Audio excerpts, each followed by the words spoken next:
Afternoon और स्वागत है आपका कमाई का अड्डा में। अगले 1.5 घंटे हर्षिता, मैं और वीरेंद्र रहेंगे आपके साथ और बात करेंगे मार्केट की, इंडिविजुअल स्टॉक्स की और स्ट्रैटेजीज लेकर आएंगे आपके लिए। पहले बात करते हैं मार्केट के बेसिक टेक्सचर की। बहुत ही ख़राब फॉलो थ्रू सेकेंड हाफ में। भले ही अभी भी निफ्टी देखने में बहुत ज़्यादा नीचे ना दिख रहा हो आपको, लेकिन जिस तरीके से आज मार्केट ने हायर लेवल को रिजेक्ट किया, जिस तरीके से और जिस कायदे से, और जैसे ये एकदम से नीचे आया, ये काफ़ी डिसअपॉइंटिंग है। और कल की तेज़ी के बाद आज ट्रेंड डे होना चाहिए था मार्केट के लिए, लेकिन पहले 1 घंटे की तेज़ी के बाद लगातार डिक्लाइन और अब डे लो पर इस समय मार्केट। और इस ट्रेंडिंग मूव के कंटिन्यू करने के लिए आज मार्केट की तेज़ी का टिकना ज़रूरी था। ना सिर्फ हम आज की तेज़ी टिका पाए, बल्कि अब हम रेड में हैं, तो ये एक बहुत ही बड़ा नेगेटिव।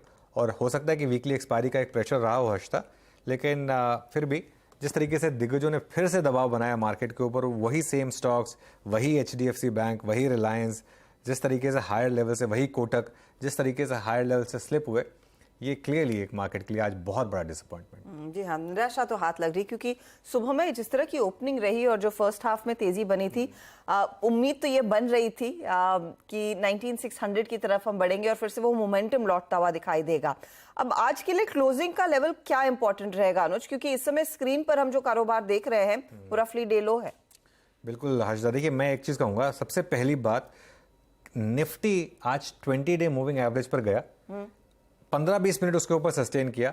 एक हमारा व्यू बन रहा था कि अगर इसके ऊपर टिक गया तो बड़ी तेज़ी होगी, लेकिन नहीं टिक पाया। इससे एक चीज़ और साबित होती है, और इसमें आज मैं कहूँगा कि थोड़ी सी गलतियाँ मुझसे भी हो गई। पहला टेस्ट जो होता है 20 डे मूविंग एवरेज का, नॉर्मली वहाँ बड़ी रेजिस्टेंस आती है, इसके लिए आपको वहाँ पर केयरफुल होना चाहिए। तो आज सुबह थोड़ा सा हमको इस कमेंट्री में ये ऐड करना चाहिए था कि थोड़ा एक बार उस लेवल को देख लें कि उसके ऊपर टिक पा रहे हैं अच्छे से या नहीं टिक पा रहे हैं। तो 20 डे मूविंग एवरेज के ऊपर हम नहीं टिक पाए और वहाँ से 150 पॉइंट गिर गए। अब नेक्स्ट लेवल क्या है वॉच आउट करने के लिए? देखिए 19366 नहीं टूटना चाहिए। अगर एक्सपायरी की वजह से 19366 टूट गया, 19366 क्या है? कल का लो। ये नहीं होना चाहिए कि आप कल का लो भी तोड़ दें। आज मतलब कल के हाई से इतना हायर हाई बनाने के बाद अगर कल का लो भी आपने तोड़ दिया और इतनी बड़ी आउटसाइड बार बना दी अगर, जिसमें कि आपने पूरा का पूरा गेन को मास्क कर दिया, तो बहुत बड़ा नेगेटिव होगा। तो 19366 बचना चाहिए निफ्टी में, ये मेरे लिए सबसे क्रूशल है। और उसमें सबसे इंपॉर्टेंट है बैंक निफ्टी। और बैंक निफ्टी में वो जो मूविंग एवरेज से क्रॉस ओवर था 20 और 50, जिसकी हमने सुबह इंपॉर्टेंस डिस्कस की थी, उसके ऊपर गए हम और उसके काफ़ी ऊपर गए, 45,000 तक चले गए, लेकिन 44,950 तक, और फिर वहाँ से स्लिप कर गए, 44,580 पर आ गए। अब यहाँ पर जो लेवल में वॉच आउट कर रहा हूँ वो है 44,205, जो हमारा कल का भी लेवल था, जहाँ से ब्रेकआउट आया था, वो नहीं टूटना चाहिए। अगर उसके ऊपर बंद हो गए तो फिर भी एक हम बेनिफिट ऑफ डाउट दे देंगे, लेकिन प्राइस एक्शन डिसअपॉइंटिंग है, इसमें कोई डाउट नहीं है। क्योंकि बहुत दिनों के बाद एक ब्रेकआउट मिला था, वो ब्रेकआउट एक ही दिन में फेल हो गया। एक भी दिन टेक्निकली पूरा नहीं टिका ब्रेकआउट, वो फेल हो गया ब्रेकआउट। मेरे लिए वो बहुत बड़ा डिसअपॉइंटमेंट है। लेवल्स जो मर्जी हो, लेकिन मेरे लिए आज का लेसन ये है कि ब्रेकआउट फेल हुआ और 20 डे मूविंग एवरेज ने एक इरिटेंट की तरह काम किया। जी हाँ, दबाव बना है ऊपरी लेवल से। अब देखते हैं यहाँ से आगे क्लोजिंग की तरफ हम बढ़ेंगे और एक स्विंग बैक आएगा या बिल्कुल नहीं, नजरें रहेंगी। फिलहाल ऊपरी लेवल से निराशा हाथ तो लगी ही है। Veeru, good afternoon. कई ऐसे स्टॉक्स है जहां पर हमने देखा है पोजीशंस अनवाइंड हुई है,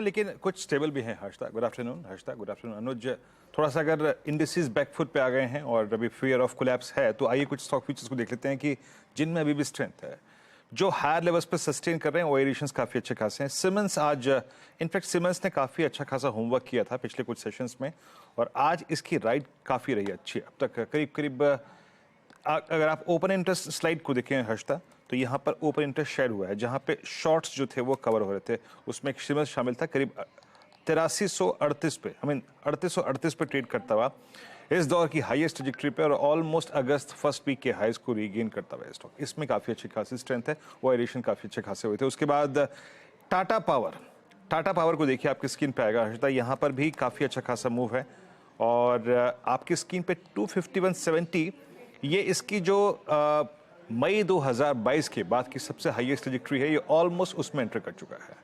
251 पे ट्रेड करता हुआ स्ट्रॉन्ग लॉन्ग, मतलब सुबह बिल्डअप हुए थे, उसके बाद शॉर्ट भी कवर हुआ। अब करीब करीब 3.5% OI घट चुका है। तो जिन जिन में शॉर्ट कवरिंग है वो ये है। दीपक नाइट्राइट सुबह ट्रेड भी हमने पिक किया था, it's doing well above all moving averages now, अच्छा करता हुआ। मिड कैप IT में एक बिरला सॉफ्ट, बिरला सॉफ्ट में मूव अच्छा है मिड कैप आईटी में, और ये इस दौर की हाईएस्ट ट्रैजेक्टरी में आके ट्रेड करता हुआ यहाँ पे करीब करीब 2% का बिल्डअप था। और एक स्टॉक और श्रीराम फाइनेंस, सुबह ट्रेड पिक भी किया गया था, अच्छा चल भी रहा है। डे हाई की ट्रैजेक्टरी में थोड़ा सा ट्रिम हुआ है, बट स्टिल काफी स्ट्रॉन्ग लॉन्ग एडिशन यहाँ पर करीब करीब अब 0.15 है, लेकिन फ्यूचर्स में करीब 2.5% की स्ट्रेंथ है। जो बैकफुट पे हैं उनमें 2 स्टॉक शामिल हैं, जुबिलेंट फूड्स और अशोक लेलैंड। आज थोड़ी सी यहाँ पे पिटाई हुई है, हायर लेवल से प्रॉफिट बुकिंग कैश में कन्वर्ट हुए हैं, ओआईज डिक्लाइन हुए हैं, और एक और ओएनजीसी जो क्रूड थोड़ा सा नीचे आया है, उसका इम्पैक्ट आपको स्क्रीन पे नजर आएगा। हर्षदा जी हाँ, ये कुछ स्टॉक्स जहां पर हमने देखा है तेजी और मंदी के ट्रेड्स। कुछ और काउंटर्स आपकी स्क्रीन पर लेकर आते हैं जहां पर हमने देखा है बड़े मूव्स नजर आए हैं आज, लेकिन क्लियरली कई ऐसे स्टॉक्स हैं, भले ही इंडेक्स ऊपरी लेवल से हल्का हुआ हो, जहां पर इन्होंने इनफैक्ट मार्केट को नीचे खींचा है।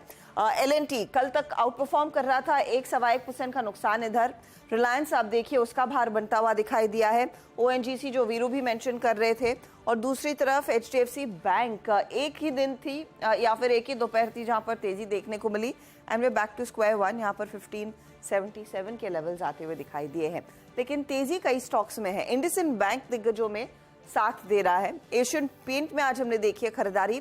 टेक्नोलॉजी कंपनियों में अच्छा खासा एक्शन बनता दिखाई दिया। इन्फोसिस 1% ऊपर, और BPCL में भी करीब 1.25% तक के गेन्स बनते दिखाई दिए हैं।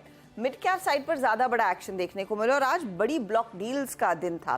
कोफोर्ज 9.5% ऊपर, जहां पर बेरिंग पी ने अपनी पूरी हिस्सेदारी जो बची हुई 26% की थी वो ऑफलोड की है, लेकिन उनकी तरफ से बयान आया है कि 50 से ज्यादा इन्वेस्टर्स ने भाग लिया है इस ब्लॉक डील में, और 3 गुना से ज्यादा डिमांड थी। यही वजह है कि स्टॉक आज 9% ऊपर है। मैक्स फाइनेंशियल के ब्लॉक के बाद वो स्टॉक तेजी में, और GMR एयरपोर्ट एक बहुत बढ़िया ट्रेंडिंग काउंटर रहा है, जिसको हमने लगातार फोकस में रखा है CNBC आवाज पर। आज 11% के गेन्स। उधर इप्का लैब में मैं नोटिस कर रही हूँ 1.5% का इजाफा, लेकिन ओपन इंटरेस्ट एडिशन काफी अच्छा देखने को मिला, तो स्टॉक पर भी आगे हम बात करेंगे। ये कुछ काउंटर्स है जहां पर हमने देखा है मोमेंटम अब भी जारी है, और इन पर आगे एक व्यू लेकर आएंगे जानकारों की तरफ से। अब फंडामेंटल्स पर हम बात करेंगे JM फाइनेंशियल के आशीष चतुर्मोता से। टेक्निकल कॉल्स के लिए हमारे साथ प्रकाश कावा, शिल्पा राउत, प्रशांत सावंत, रचना वैद और अमित सेठ हैं।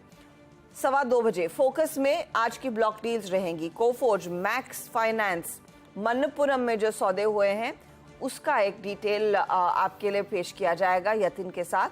2:20 पर रिटेल निवेशकों ने हमने देखा है अदानी ग्रुप शेयरों में जबरदस्त पोजीशन बढ़ाई, उनकी शेयर होल्डिंग दरअसल बढ़ती हुई दिखाई दी है।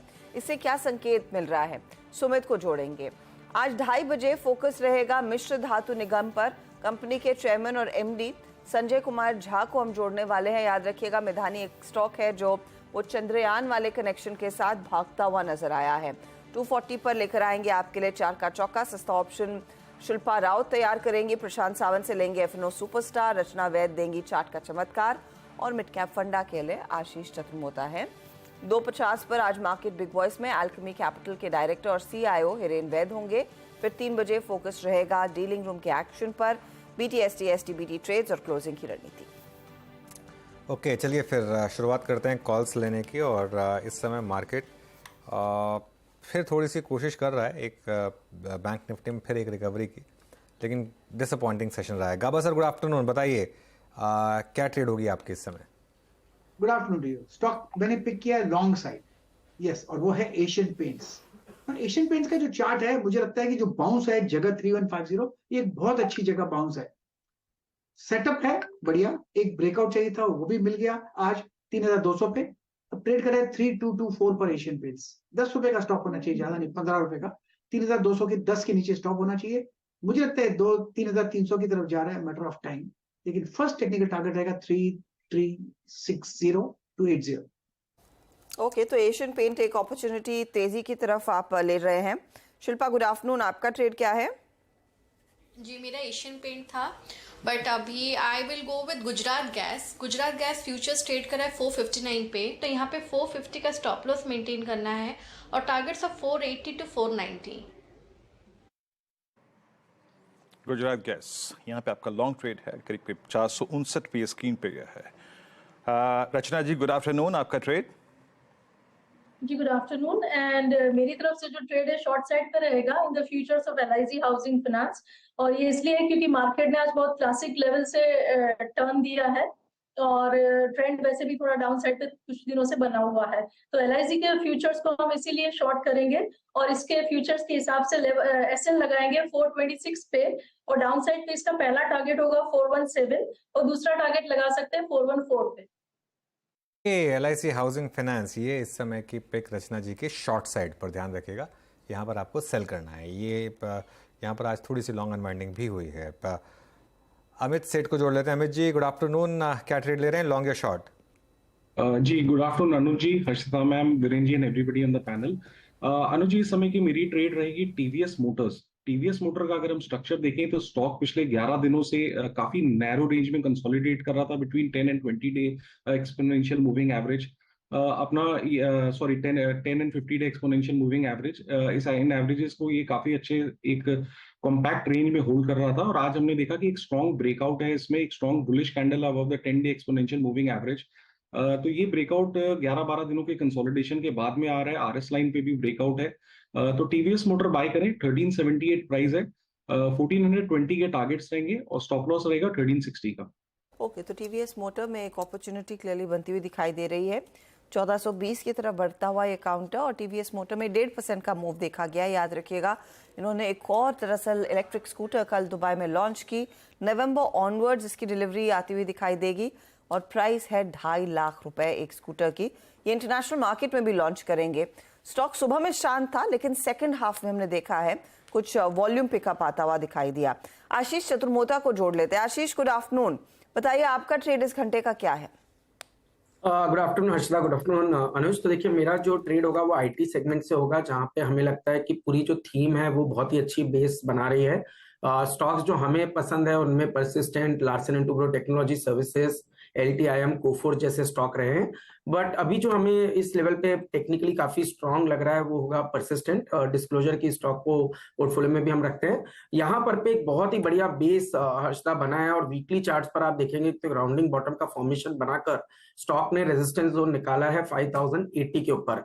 मुझे लगता है इस अपमूव में आपको स्टॉक 5400 से 5500 के लेवल तक जाता हुआ नजर आएगा। तो यहाँ पर पे परसिस्टेंट हमें काफी अच्छा लगता है। बेस जैसे मैंने कहा 5050 5060 पे एक अच्छा बेस बना है, तो इनको ध्यान में रख के एक लॉन्ग पोजीशन जो है वो परसिस्टेंट में बनती हुई नजर आ रही है। फंडामेंटली आप देखेंगे थोड़ा सा जरूर चैलेंजिंग इन्वायरमेंट आईटी के लिए रहा है, बट जिस तरह का अंडर परफॉर्मेंस इस स्पेस ने दिया पिछले 1.5 महीने से हम देख रहे हैं मिड कैप या लार्ज मिड कैप जो आईटी कंपनीज है उनका एक रिलेटिव आउट परफॉर्मेंस शुरू हुआ है और परसिस्टेंट कहीं ना कहीं डिजिटल जो सेगमेंट है उसमें बहुत ही अच्छी तरह से बढ़त दिखा रहा है। और जैसे हम देखते हैं कि इसका जो क्वार्टरली ग्रोथ है वो कहीं ना कहीं 3 से 5% का quarter on quarter growth constant currency में देखने को नजर आएगा। तो उसको ध्यान में रखते हुए हमें लगता है कि परसिस्टेंट एक बेहतरीन कंपनी हो सकती है। फाइनेंशियल ईयर 25 में हमारा मानना है कि करीब 190 का EPS आएगा और अगर से इसको आप एक 30 का PE मल्टीपल फॉरवर्ड बेसिस पे देते हैं तो उसको भी देखते हुए लगता है कि 5730 तक के लक्ष्य फंडामेंटल वैल्यू के टर्म्स में भी परसिस्टेंट के स्टॉक में देखने को नजर आ सकते हैं। बिल्कुल, परसिस्टेंट और कोफोर्ज दोनों स्टॉक्स मिड कैप आईटी में सबसे स्ट्रॉन्ग स्टॉक्स रहे हैं पिछले 2 साल में और परसिस्टेंट फिर से एक बार लाइफ टाइम हाई के काफ़ी करीब। और देखिए 1 साल का मूव 42% उस एनवायरनमेंट में जिसमें आईटी ने अंडर परफॉर्म किया था। अच्छा, वो टीवीएस मोटर का एक बार वापस चार्ट लेकर आइए जो अभी जिसकी हर्षिता मेंशन कर रहे थे। टीवीएस मोटर शानदार मूव यहाँ पर। वीरू, 2.5 लाख में पापा ने मारुति ले ली थी कार, यहाँ पर 2.5 लाख का स्कूटर हो गया है अभी। अनुज, आपके पापा का युग तो हमारे पापा का युग तो फिर भी बहुत पुराना था। मैं बता रहा हूँ आपको 2004-03 तक अच्छी खासी अल्टो गाड़ी 3, 3.5, पौने 4 लाख में जाती थी। मैं यही पूछ रहा हूँ अनुज, मैं तो हर्षिता से पूछूंगा, मतलब एक बाइकर जो है उसका पैशन होता है, लव होता है। ठीक है, मैं 2.5 लाख की बाइक ले लूंगा, 12 लाख की बाइक ले लूंगा, हार्ले डेविडसन, बट क्या एक स्कूटर ट्रेवलर और जो स्कूटर चलाता है वो 2.5 लाख पे करेगा स्कूटर के लिए? है Harshita? I really don't know, Veeru. I don't think so, but और पता नहीं इसके फीचर्स क्या है, क्योंकि मैं इनफैक्ट दीपाली का सुन रही थी तो कोशिश इन्होंने की है। यहाँ पर मुझे याद है जब वो ओला ने अपनी गाड़ी लॉन्च की थी तब वो सबसे महंगी थी और तब उसको लेकर कितनी लोगों ने आलोचना की थी। इस समय वो टॉप सेलिंग है, लेकिन इसके ऊपर दरअसल इसे पेग किया जा रहा है और इवेंचुअली अनफॉर्चुनेटली 2.5 लाख देकर भी वो स्कूटर ही दिख रही है। अब एटलीस्ट बाइक दिखती तो बात अलग नहीं, है। मैं बता रहा हूँ भाई, हमारे टाइम में तो, मैं हमारे टाइम की बात बता रहा हूँ, हमारे टाइम में स्कूटर होता था, पापा बोलते थे वीकेंड पे उठते थे, चलो सुबह सुबह उठ के सब्जी लाने के लिए जाते थे, या वो आटा पिसवाने के लिए लेके जाते थे, वो जिसमें उसमें एटलीस्ट उतनी जगह हो कि वो रखा जा सके, या इवन गैस का सिलेंडर भी लेके आ जाए अगर वो जरूरत होती थी, क्योंकि वो तब उस समय खुद जाके लाना पड़ता था सिलेंडर, घर पे नहीं आता था उस समय, तो वो स्कूटर इन चीजों के काम आता था। अब तो स्कूटर अपना एक अलग मस्ती का बन एक्चुअली गया। इसमें आप कुछ अलग चीज रखने जाओगे तो पता नहीं कहाँ रखोगे। और क्योंकि आप कितनी चीजें, हम नोएडा में रहते थे, ठीक है, तो नोएडा से जीके जाना होता था संडेज को या फिर वीकेंड को, जहाँ पर पेरेंट्स दोनों, फादर मदर, मेरी बहन और हमारा एक शिजू हुआ करता था, उसको भी बेचारे को बीच में फंसा के 5 लोग एक स्कूटर पर नोएडा से जीके जाते थे। इतनी जगह होती थी उस बजाज कप में। आई नो, खैर एनीवे,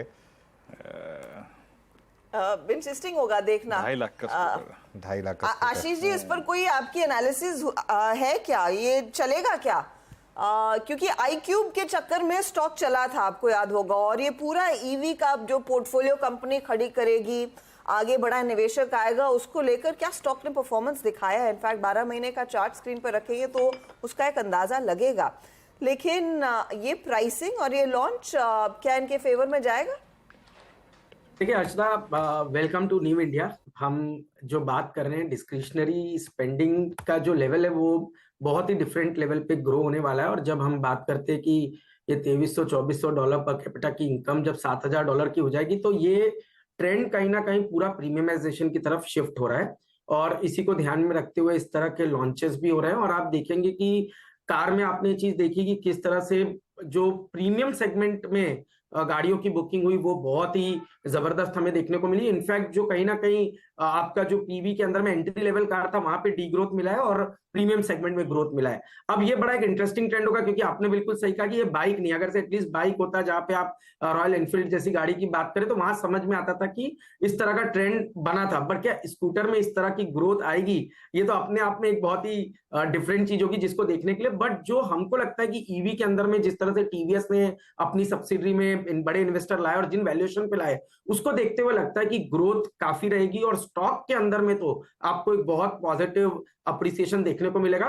डिस्क्लोजर के तौर पे ये स्टॉक हमारे पोर्टफोलियो के अंदर में, पर हमने इसको अभी भी होल्ड किया है, जबकि ये सबसे महंगा आज की डेट में एक तरीके से वैल्यूएशन के टर्म में स्टॉक है। बट जिस तरह से इन्होंने ईवी के अंदर में मार्केट शेयर लिया है टीवीएस ने और आयशर ने बाकी प्लेयर्स को देखते हुए, उसको देखते हुए हमें लगता है कि टीवीएस की ये जो लीड है वो बरकरार रहेगी और स्टॉक के अंदर में 1500 तक की एक अपसाइड हमें इमीडिएट बेसिस पर आने वाले 3 से 4 महीनों में नजर आती है।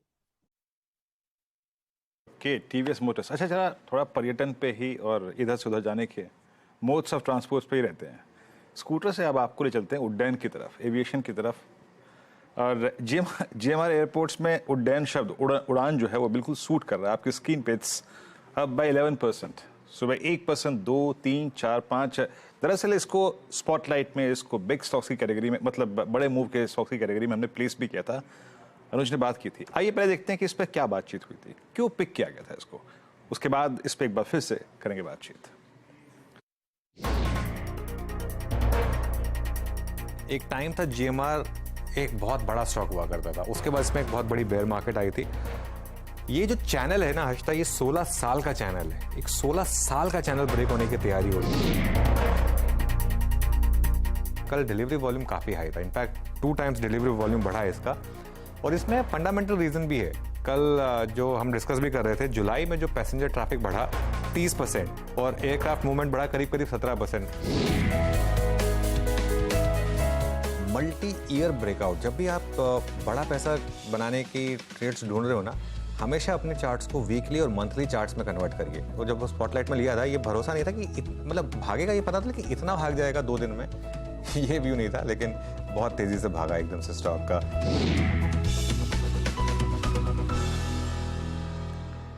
जेएमआर को देख के यकीन मानिए गुजरा जमाना याद आ रहा है, 2008। अनुज, कुछ कॉर्पोरेट्स भी याद आ रहे हैं, सुजलॉन, बिल्कुल, मैं GMR, Jaiprakash Associates. GMR, Jaiprakash Associates, ये 3 स्टॉक्स जो कि इस समय काल में नहीं परसिस्ट कर पा रहे हैं, उतने मजबूत नाम है। बट खैर, coming back to GMR airports, क्या गजब की कॉल रही। उसमें दो नाम अभी और- चलेगा अनुज, ये चाहती के लिए उस दिन आपने पिक किया था और एक ट्रिप थी जिसने आपको कॉन्फिडेंस दिया ये कहने का। बिल्कुल, उसमें दो नाम और थे वैसे, आप भूल गए वो उस पूरी लिस्ट में उस समय में, पुंज लॉयड और जीवी के वाला, ठीक है ना। लेकिन हाँ, पुंज लॉयड, HCC, हाँ, HCC, हाँ, GMR फिर भी खैर सरवाइव कर गया ऑब्वियसली, ग्लोरी डेज से तो फिर भी नीचे। फिर क्या है ना, इसमें मैं एयरपोर्ट बिजनेस, GMR ने कुछ चीज़ें अच्छी की। GMR ने सब वो जो डीमर्जर किया ना, वो उन्होंने सबसे अच्छा काम किया। और जब से इन्होंने डीमर्जर किया है तब से देखिए, क्योंकि क्या हो गया कि मार्केट में बहुत से लोग थे जिनको कि एयरपोर्ट बिजनेस में हिस्सा चाहिए था। और इसमें एक और चीज़ मैं जोड़ूंगा, जब से अदानी ग्रुप ने वो GVK वाला एयरपोर्ट एक्वायर किया था, मुंबई वाला एयरपोर्ट एक्वायर किया था, उसके बाद से एक ट्रैक्शन बनना शुरू हुआ था। और क्योंकि दिल्ली का जो एयरपोर्ट है वो ऑलमोस्ट एट पार है मुंबई से, इनफैक्ट शायद मुंबई से आगे भी हो, at least in terms of traffic. तो इसके लिए ये एक उन्होंने जब से डीमर्जर किया तब से एक इसमें ट्रैक्शन आया। उस दिन जब हमने लिया, हमने डिस्कस किया था कि क्योंकि हमने उसको वीकली और मंथली चार्ट पे कन्वर्ट किया था और 16 साल का ब्रेकआउट आया था।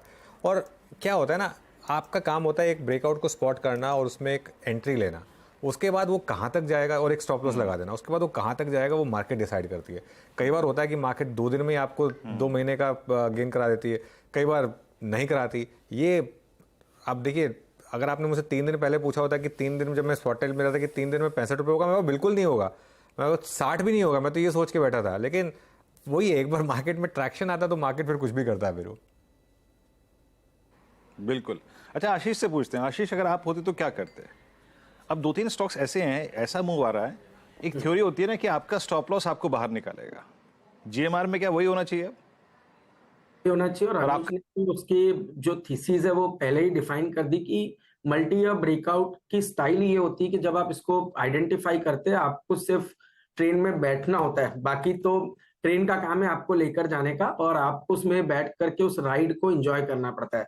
अब यहाँ तक के GMR की तो ऑब्वियसली हम इसके अंदर इन्वेस्टेड तो है नहीं, बट जिस तरह का ये पैटर्न है और आज जो वॉल्यूम है, वॉल्यूम आप देखिए, वॉल्यूम भी बहुत बड़ी बात इंडिकेट कर रहा है कि करीब करीब 11-12 करोड़ का वॉल्यूम आज के सत्र में हुआ है, जो कि पिछले 1.5-2 साल में इस तरह का वॉल्यूम नहीं देखने को मिला है। और स्टॉक ने अपने जो 2010 के हाईज है उसको आज इवेंचुअली क्रॉस किया। तो ये 12-13 साल का ब्रेकआउट हुआ है। अब इसका नेक्स्ट लेवल जो आता है वो दिसंबर 2009 में स्टॉक ने करीब 81 के लेवल्स छुए थे। तो जिस तरह से चार्ट है उसको देखते हुए लगता है कि 80-81 रुपए की जगह भी स्टॉक में बनेगी। आपको सिर्फ ट्रेलिंग स्टॉप लॉस लगाना चाहिए और वो स्टॉप लॉस मेरे हिसाब से 58-57 के जोन के आसपास बनते हुए नजर आते हैं।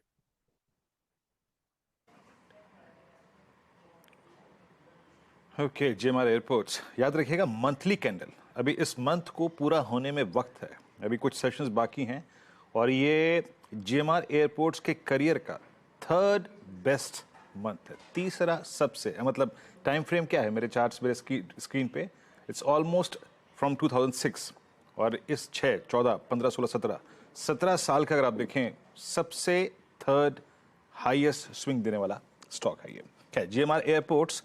अब आते हैं कुछ और स्टॉक्स को देख लेते हैं जिनमें अच्छा स्विंग मिल रहा है और डेली चार्ट्स पे काफी स्ट्रॉन्ग प्लेसमेंट है। आप लेके आइए कोरोमंडल 1112 डे हाई पर।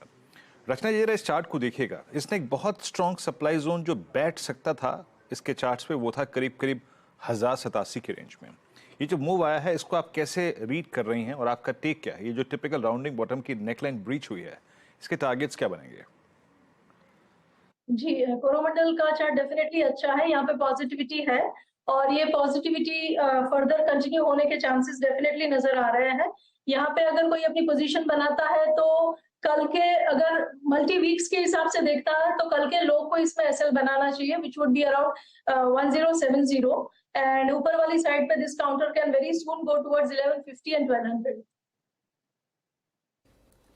ये इनफैक्ट एक इंटरेस्टिंग ट्रेड, वीरू यकीन मानिए मेरी भी नज़र इसी पर थी। 1110 के आसपास एक अपॉर्चुनिटी आपने भी आइडेंटिफाई की और रचना जी कह रही हैं कि मौका है खरीदारी करने का।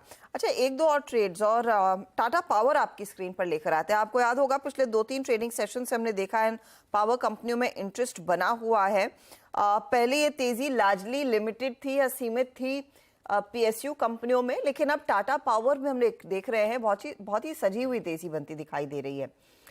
शिल्पा जी, टाटा पावर 251 के लेवल्स हैं स्क्रीन पर और ये स्टॉक पहले चला हुआ है। अब यहाँ से अगला पड़ाव क्या रहेगा, किस दिशा में जा रहा है ये? जी हर्षदा जी, यहाँ से मुझे लगता है ऑन इमीडिएट बेसिस आपको 255-57 के जोन्स तक डेफिनेटली अप्रोच करते हुए मिलेगा। ये सस्टेन होता है देन टूवर्ड्स 270 हम लोग देखेंगे, लेकिन यहाँ पे इतना काफ़ी चला भी हुआ है तो इट इज़ अप्रोचिंग एक रेजिस्टेंस जोन्स। तो यहाँ पे प्रॉफिट बुक भी कर लेना चाहिए, अगर नहीं भी तो ट्रेल करते रहिए and once around 255 be cautious. Tata power शानदार मूव्स टाटा पावर में भी पिछले 3-4 दिन से रहे हैं लगातार। इसके अलावा एक और स्टॉक लेकर आइए अब जीएनएफसी का इंट्राडे चार्ट स्क्रीन पर आएगा आपके सामने। ये एक अच्छे मूव्स दिखा रहा है। और अब गाबा सर से मैं एक बार रिविजिट करना चाहूँगा एक और स्टॉक सन टीवी। हमने बार बार रिविजिट किया है स्टॉक को और आज देखिए ये बैन में है स्टॉक, बैन में होने के बावजूद चल रहा है। और कल इसने भी एक 2022 के बाद का एक ब्रेकआउट दिखाया था, हमने इसको कल ही रिविजिट किया था शायद। गाबा सर अब 600 की ट्रेजेक्टरी में जा रहा है स्टॉक। जब आप हायर टाइम फ्रेम पे चार्ट देखते हैं सन टीवी का, बिटवीन 520 और 550 के बीच में जो पैटर्न बना हुआ है, ये एक रनिंग करेक्शन, वो 600 तो पार कर ही लेगा ऐसा लगता है। हाँ, पहले एक अच्छा अप मूव मिला और आज भी एक अप मूव है और मुझे लगता है कि 600 एक लॉजिकल टेक्निकल टारगेट है, लेकिन लगता है वो पार कर लेगा। स्टॉप अगर किसी को लेना है, आज भी लेना है, अब भी लेना है तो ले सकते हैं। स्टॉप होगा करीब 575 का सन टीवी पर और अब भी एक ट्रेड बनता है ऑन द लॉन्ग साइड, 600 पार कर लेगा, फिर 620 भी जा सकता है सन टीवी। 600-620 की तरफ बढ़ता हुआ सन टीवी, बड़ा एक्शन देखने को मिला है और आज तेजी हो रही तो लार्जली डिलीवरी बेस्ड बाइंग होती दिखाई दे रही है। चलिए एक स्पेस की बात करते हैं जहां पर हमने देखा है गिरावट का फायदा लोगों ने पूरा उठाया है। अदानी ग्रुप, हिंडनबर्ग की रिपोर्ट आने के बाद हम सबको याद है कि कैसे करेक्ट होता हुआ दिखाई दिया था, लेकिन यहाँ पर बड़े निवेशकों का हाथ आया है। इनफैक्ट पिछले हफ्ते ही हम चर्चा कर रहे थे कि कैसे GQG ने बड़े पैमाने पर इस पूरे ग्रुप पर दांव खेला, लेकिन सिर्फ GQG ही नहीं, दरअसल रिटेल निवेशकों ने भी पिछले 6 महीनों में अदानी ग्रुप के शेयरों में खरीदारी की है और रिटेल की शेयर होल्डिंग लगभग 2 गुनी होती हुई दिखाई दी है। सुमित हमारे साथ है उस डेटा पॉइंट को लेकर। सुमित, बड़े निवेशक ही नहीं, या तो रिटेल को भी पसंद आए हैं स्टॉक्स। रिटेल ने भी बहुत अच्छे से हाथ साफ किया है, या फिर ये कह लें कि शायद एवरेज की होगी हायर लेवल से टूटने के बाद। लेकिन अदानी समूह के अंदर रिटेल शेयर होल्डिंग में बड़ा बदलाव होता हुआ दिखाई पड़ा है और रिटेल ने काफी ज्यादा बेट किया है इस सेक्टर के ऊपर, इस ग्रुप के ऊपर और इस ग्रुप की अलग अलग कंपनीज के ऊपर भी। 6 महीने में जो रिटेल शेयर होल्डर्स है, रिटेल शेयर होल्डर उनको कैटेगराइज किया गया एक्सचेंज में जिनकी 2 लाख के आसपास तक की लिमिट्स होती हैं। उस एक्सचेंज कैटेगरी के हिसाब से रिटेल शेयर होल्डिंग ने अपनी होल्डिंग को दोगुना किया है। आप होल्डिंग देखिए, जो टोटल ग्रुप की मार्केट कैप है करीब 12 लाख करोड़ से 14 लाख करोड़ रुपए के बीच में रहती है और 23,000 करोड़ रुपए के आसपास की रिटेल होल्डर्स की निवेश की वैल्यू थी। यानी कि टोटल ग्रुप के अंदर रिटेल निवेशक जो थे वो 23,000 करोड़ रुपए के आसपास की होल्डिंग रखते थे, जो अब करीब करीब 48,713 करोड़, करीब करीब 49,000 करोड़ रुपए के आसपास पहुंचते हुए दिखाई पड़ रही है। कहां पर सबसे ज्यादा रिटेल ने पोजीशन ली है, उसमें अदानी टोटल के अंदर खरीदारी की गई। अदानी ट्रांसमिशन का नाम भी चेंज हुआ है और अदानी एंटरप्राइजेस, ये 3 नाम ऐसे हैं जहां पर अदानी समूह में सबसे ज्यादा retail share holders actively participate करते हुए दिखाई पड़े हैं। कहां पर रिटेल कम बुलिश हैं, अदानी पावर और अदानी विल्मर, क्योंकि अदानी विल्मर बहुत समय से एक रेंज के अंदर ही कामकाज कर रहा, तो शायद ये जो इन्वेस्टर्स आए हैं वो कैच नहीं कर पाया। इसके अलावा अदानी पावर भी, यहां पर भी बहुत ज्यादा मूव नहीं, लेकिन हाँ नंबर्स के अंदर एक बड़ा बदलाव आता हुआ दिखाई पड़ा है। करीब करीब एवरेज 44% के आसपास बीते 6 महीनों में इस ग्रुप के अंदर मूव आता हुआ दिखाई पड़ा है। ये मूव कैसे 44% है एवरेज, वो अब आप एक एक करके सबका ब्रेकअप देखेंगे। जहां पर अदानी एंटरप्राइजेस 94% चला, अदानी ग्रीन एनर्जी 97% चला, अदानी पोर्ट करीब करीब 54% के आसपास बीते 6 महीने में चल चुका है। अदानी पावर 126% का मूव, अदानी ट्रांसमिशन 26%, इसका नाम भी बदला, और अंबुजा सीमेंट 37% का मूव और ACC करीब करीब 14% का मूव यहां पर आता हुआ दिखाई पड़ा। साथ ही साथ NDTV, Adani Wilmer, Adani total, इसमें अदानी टोटल भले नेगेटिव रहा लेकिन अदानी विल्मर और बाकी शेयरों के अंदर खरीदारी आते हुए दिखाई पड़ी। ये इंडिविजुअल कहां पर शेयर होल्डर्स के अंदर बदलाव आया है रिटेल में। रिटेल शेयर होल्डर जहां 2.5 लाख के आसपास थे, वो अब बढ़कर रफली 6.5 लाख के आसपास पहुंच गए हैं अदानी इंटरप्राइजेस में। ये number of retail share holders हैं। रिटेल शेयर होल्डर जहां अदानी ग्रीन में 385 थे, वो अब 681 के आसपास आ गए हैं। यहां पर भी बड़ा ड्रास्टिक जंप आता हुआ दिखाई पड़ा। अदानी पोर्ट में 7 लाख के आसपास के रिटेल निवेशक थे, अब वो 10 लाख के आसपास पहुंचते हुए दिखाई पड़े हैं। लाइकवाइज कुछ और कंपनियों में देखें तो अदानी पावर में जहां पर बहुत ज्यादा इंकरेजमेंट नहीं है, लेकिन 14.5 से बढ़ के 16.5 के आसपास अदानी पावर में भी रिटेल निवेशक आते हुए दिखाई पड़े हैं। अदानी टोटल में एक बड़ा ड्रास्टिक जंप है, 1.5 लाख के आसपास के रिटेल निवेशक होते थे, अब वो 4.5 पौने 5 के आसपास, पौने 5 लाख के आसपास पहुंचते हुए दिखाई पड़े हैं। और अदानी ट्रांसमिशन में भी एक बड़ा जंप है, जहां पे 1.5 लाख के आसपास से रिटेल निवेशक जो बढ़ के 4.25 लाख के आसपास पहुंचते हुए दिखाई पड़े हैं। हालांकि अदानी विल्मर में इतना बदलाव नहीं है, पहले भी 10 लाख रिटेल निवेशक थे और अभी भी 11-11.25 लाख के आसपास के रिटेल निवेशक यहां पर दिखाई पड़ रहे हैं।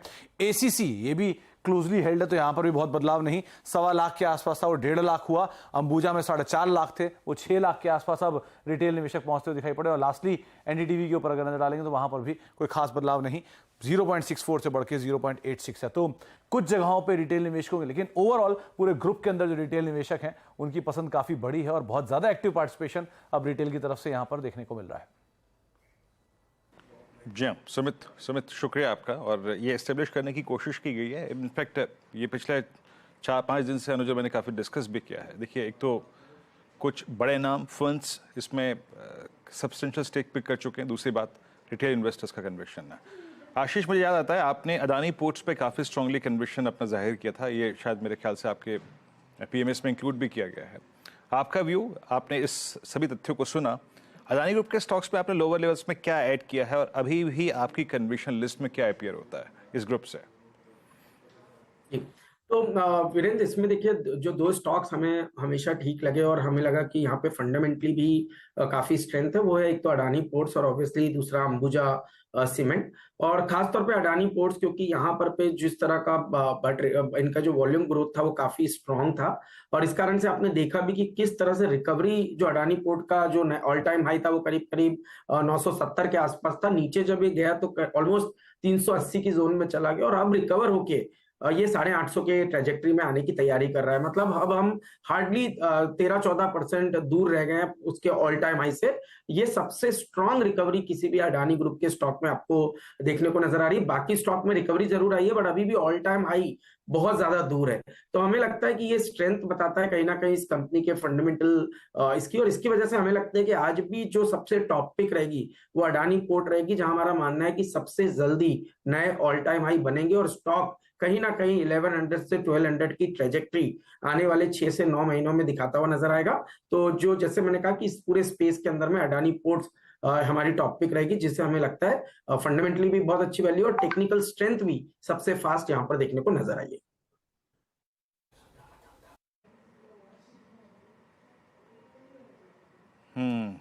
अदानी पोर्ट्स 828 पे और अंबुजा सीमेंट्स ये आपकी कन्विक्शन लिस्ट में है।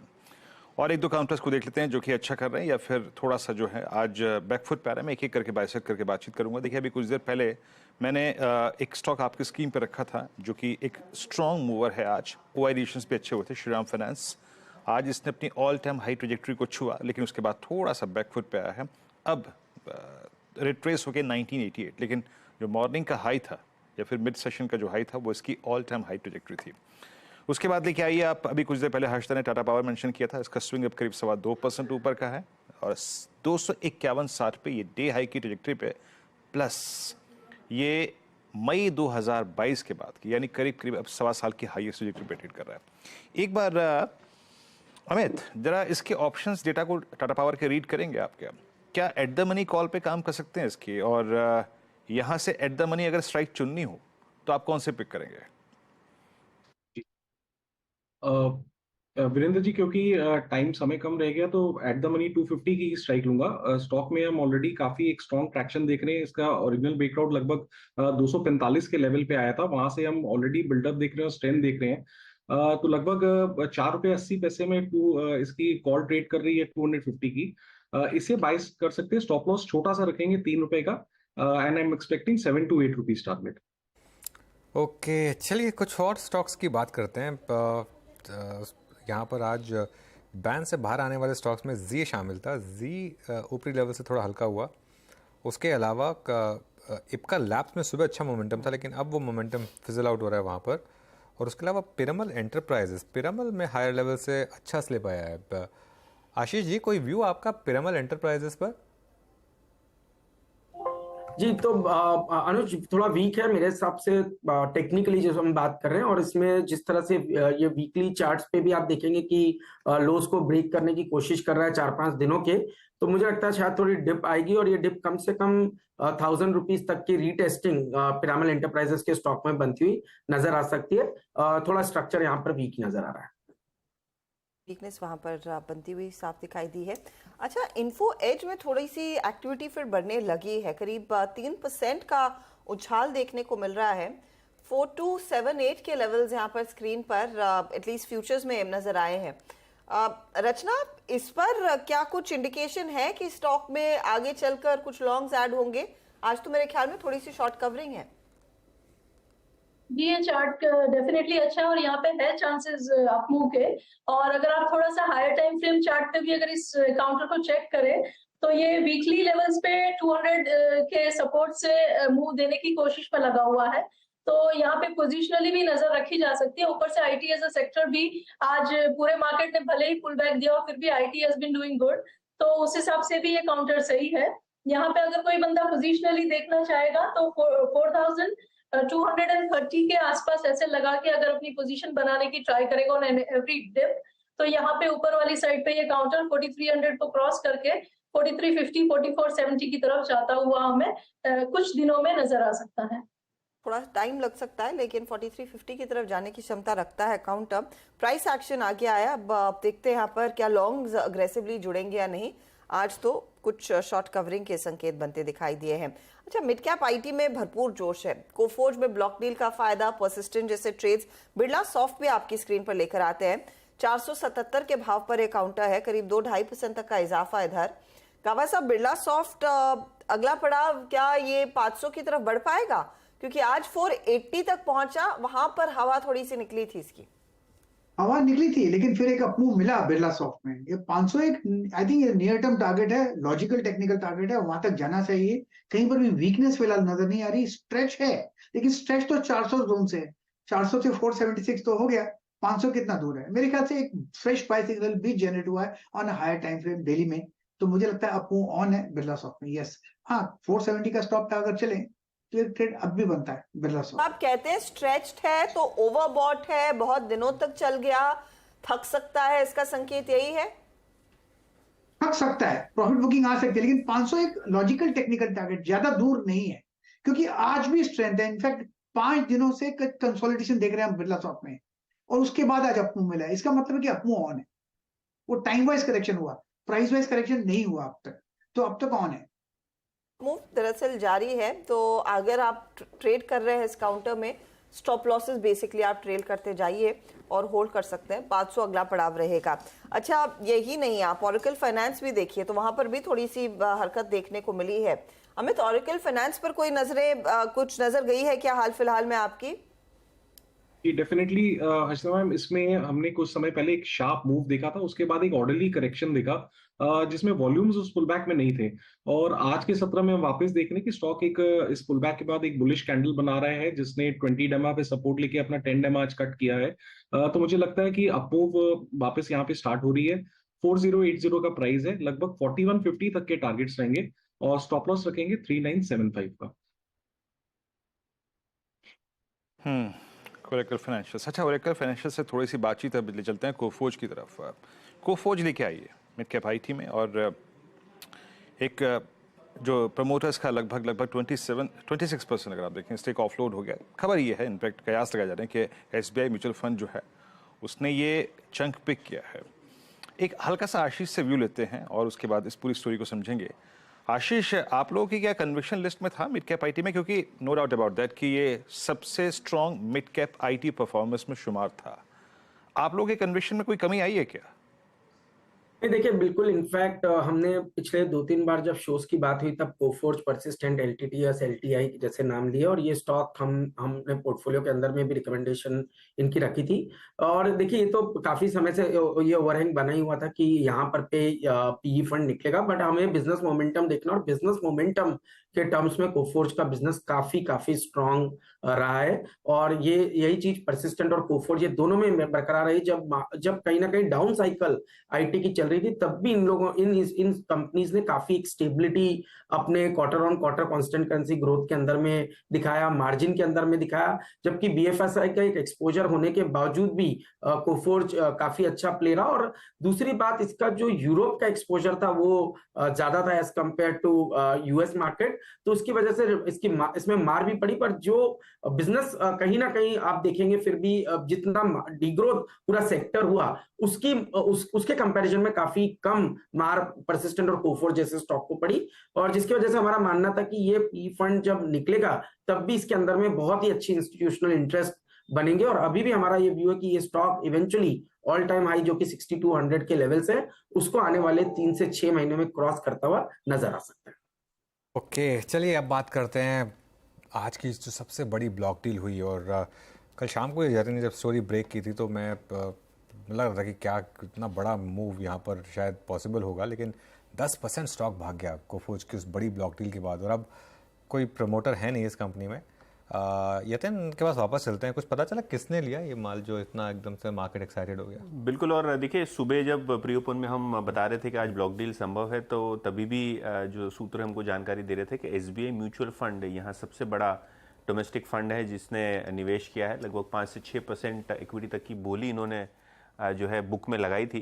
ऑब्वियसली ये कहना मुश्किल है एग्जैक्ट कितने शेयर्स उन्होंने खरीदे, लेकिन हाँ उन्होंने पार्टिसिपेट ज़रूर किया है।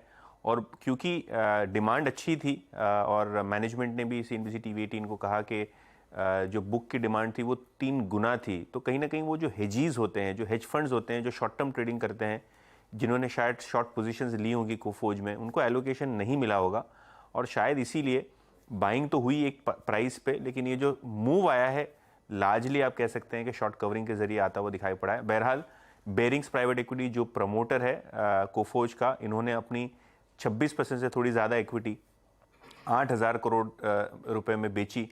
तो कहीं ना कहीं बेरिंग्स ने तो पैसे बनाए, लेकिन आज जो इन्वेस्टर्स ने पैसे खरीदे उनको भी एक अच्छा मार्क टू मार्केट आज के भाव से दिखाई पड़ रहा है।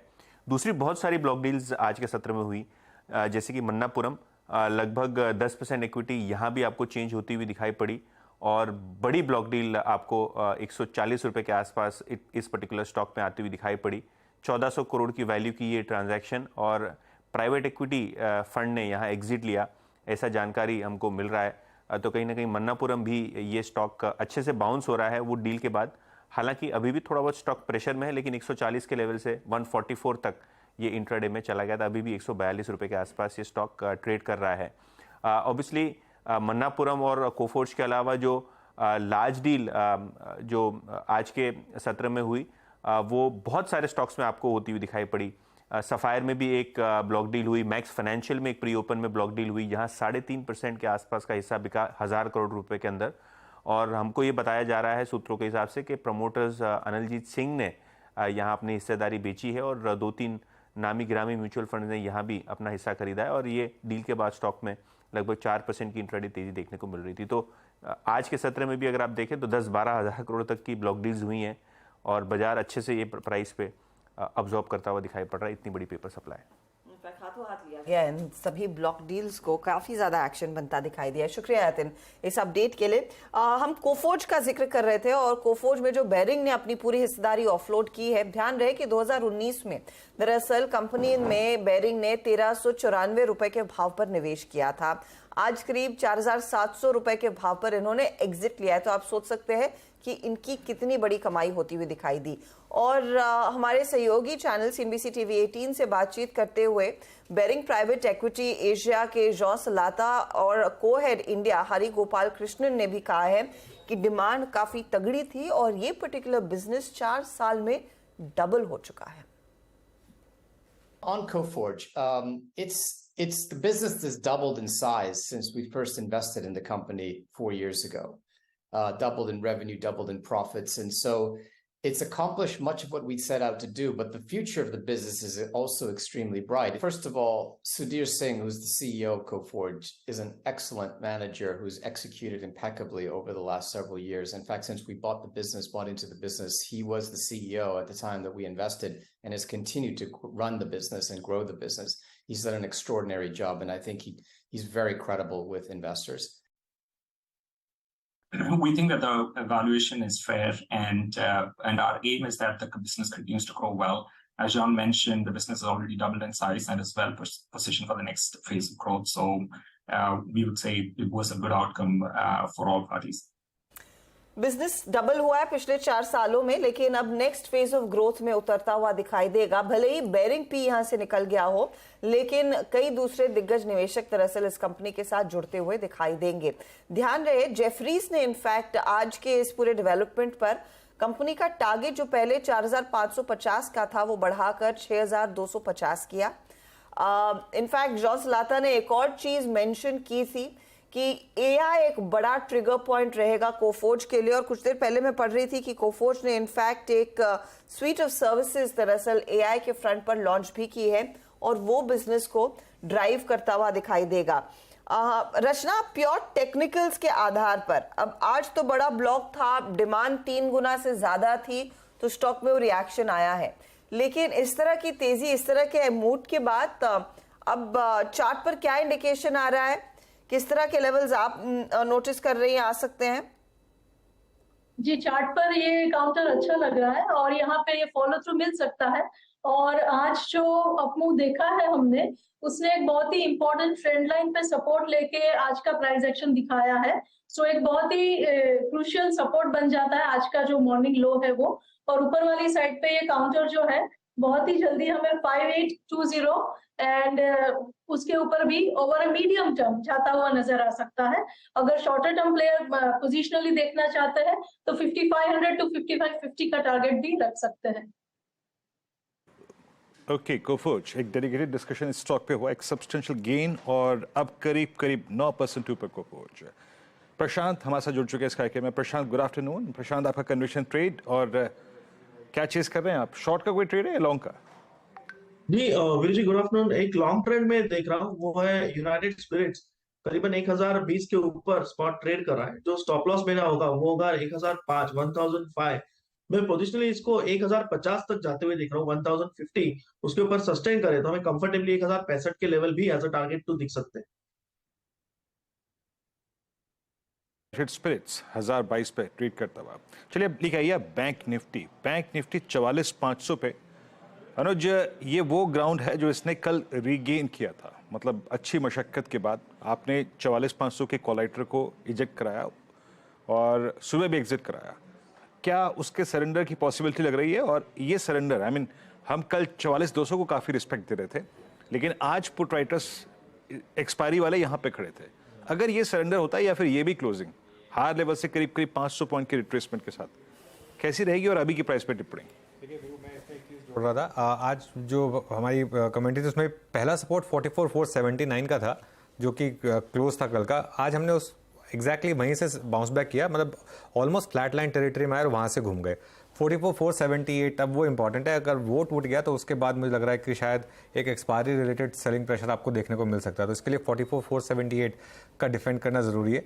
और ओवरऑल बेसिस पर अगर 44,205 इस स्विंग में वापस निकल गया तो फिर मैं कहूँगा कि फिर वो ब्रेकआउट फेल हो गया। और इसमें मैं एक स्टॉक जोड़ना चाहता हूँ, HDFC बैंक, क्योंकि कल ऐसा लग रहा था कि फाइनली HDFC बैंक शायद एक तैयार था एक उस अंडर परफॉर्मेंस को पीछे छोड़कर आगे बढ़ने के लिए, लेकिन आज का प्राइस एक्शन बहुत डिसअपॉइंटिंग, खास तरीके से जहाँ से हम फिसले ये काफ़ी डिसअपॉइंटिंग है। तो अगर 44,205 गया तो बहुत डिसअपॉइंटिंग होगा, लेकिन ब्रेकआउट आधा दिन चला, ये बहुत बड़ा डिसअपॉइंटमेंट है। आप एक्सपायरी कह लें या जो मर्जी कह लें, ये थोड़ा सा मुझे लग रहा है कि निराश करेगा। हाँ, आज के लिए लेवल 44,478 और अगर वो टूटा तो फिर वापस नजर जाएगी 44,200 पर। हालांकि वो मुझे लगता नहीं कि इतना नीचे जाएगा, मेरे ख्याल से तो डिफेंड हो जाएगा 44,450 44,500 के बीच में, शायद डिफेंस आना चाहिए फिर से एक बार।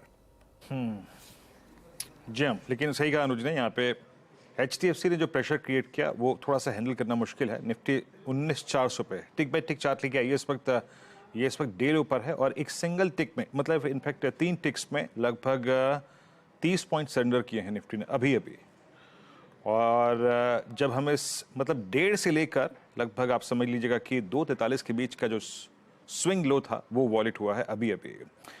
चलिए अब एक काम करते हैं, यहाँ पर विषय बदलते हैं और ट्रेड अपॉर्चुनिटीज मिलती रहेंगी चार का चौका। ये क्रम शुरू करते हैं। सस्ता ऑप्शन शिल्पा जी के सौजन्य से आएगा।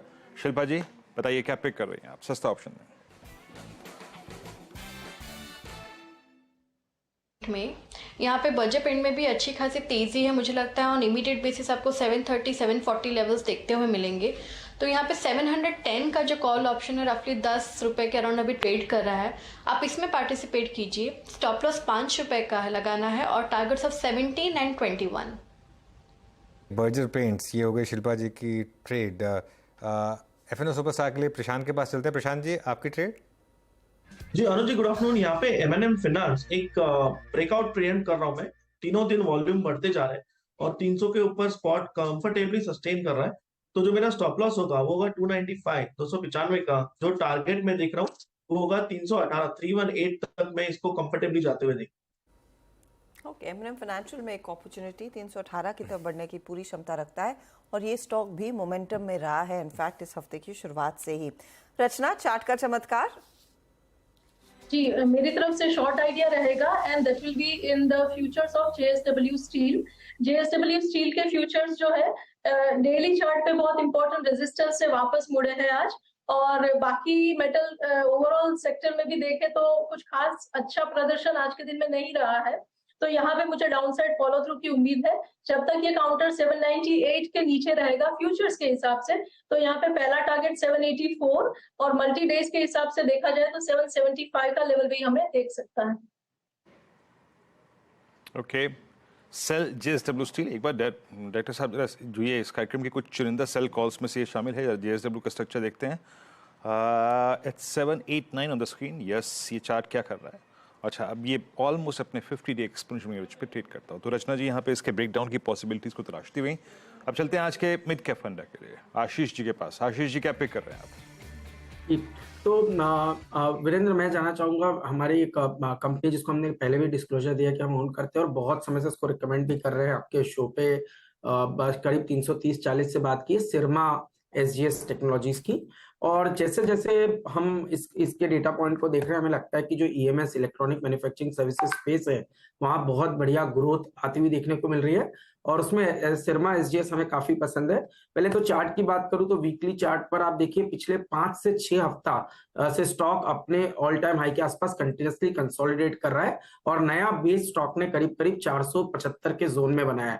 मेरे हिसाब से 475 के इस स्ट्रॉन्ग सपोर्ट को ध्यान में रखते हुए सिरमा के अंदर में एक पॉजिटिव ट्रेंड नजर आ रहा है और ये मुझे लगता है 560 से 580 तक की अपसाइड आपको सिरमा के स्टॉक में देखने को नजर आएगी। जहां तक के फंडामेंटल्स का सवाल है, आप देखेंगे पूरा स्पेस करीब करीब 40% की ग्रोथ ट्रेजेक्टरी दिखा रहा है क्योंकि जो अभी PLI स्कीम भी आई हार्डवेयर मैन्युफैक्चरिंग स्पेस के अंदर में, उसका भी बड़ा बेनिफिशियरी सिरमा है और इनकी जो एक्सपोर्ट है वो करीब करीब 40 से 50% की जो पूरे टॉप लाइन है वो एक्सपोर्ट से आती है।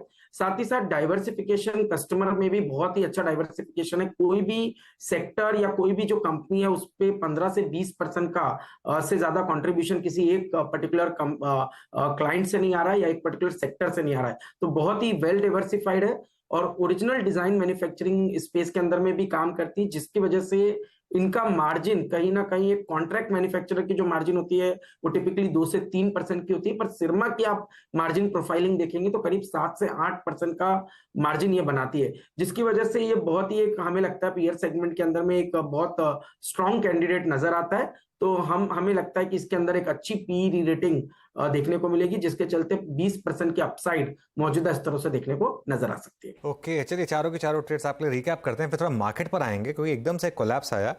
शिल्पा जी ने बर्जर पेंट्स यहाँ पर एक बेट लिया और कॉल लिया 710 का, 1721 के टारगेट, 5 रुपये का स्टॉप लॉस। प्रशांत जी ने M&M फाइनेंस ये पिक किया FNO का सुपरस्टार में, 318 का टारगेट। JSW स्टील पर सेल कॉल रचना वैद्य की तरफ से चार्ट का चमत्कार में, और आशीष चतुर मोहता ने अभी मिड कैप फंडा में स्टॉक पिक किया सिरमा SGS टेक। लेकिन ये जरा मार्केट लेकर आई है और निफ्टी ने अभी अभी फ्रेश इंट्राडे लो बनाया 19,389 का और बैंक निफ्टी भी ऑलमोस्ट अब उस तरफ जा रहा है। एकदम से कोलैप्स आया कुछ बड़े स्टॉक्स में आज तक और कुछ यूएस मार्केट में कुछ ऐसा खास हुआ नहीं। अनुज, मैं इनफैक्ट वही देख रही थी कि क्या ट्रिगर रह सकता है। तो यूएस फ्यूचर्स जो है उसमें तेजी कायम है।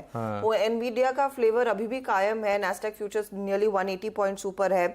डाउ तो वैसे भी फ्लैट है और यूरोप से भी कोई ऐसे खास संकेत नहीं है। यूरोपीय मार्केट्स में भी तेजी बनती दिखाई दी है। तो मैं बहुत सरप्राइज्ड हूँ इस तरह के मूव और इस तरह के कोलैप्स। मूव नहीं है, कोलैप्स ही है। बिल्कुल, क्योंकि आप देखिएगा Sensex I think day high से 650 पॉइंट नीचे, निफ्टी हम दिखा रहे हैं आपको 190 पॉइंट, तो लगभग 200 पॉइंट करेक्ट कर चुका है डे हाई से, और निफ्टी बैंक तो 500 पॉइंट का निफ्टी बैंक बिल्कुल। और कुछ बैंकों में तो एकदम बिल्कुल वर्टिकल फॉल्स हैं, काफ़ी मतलब disappointing without a doubt.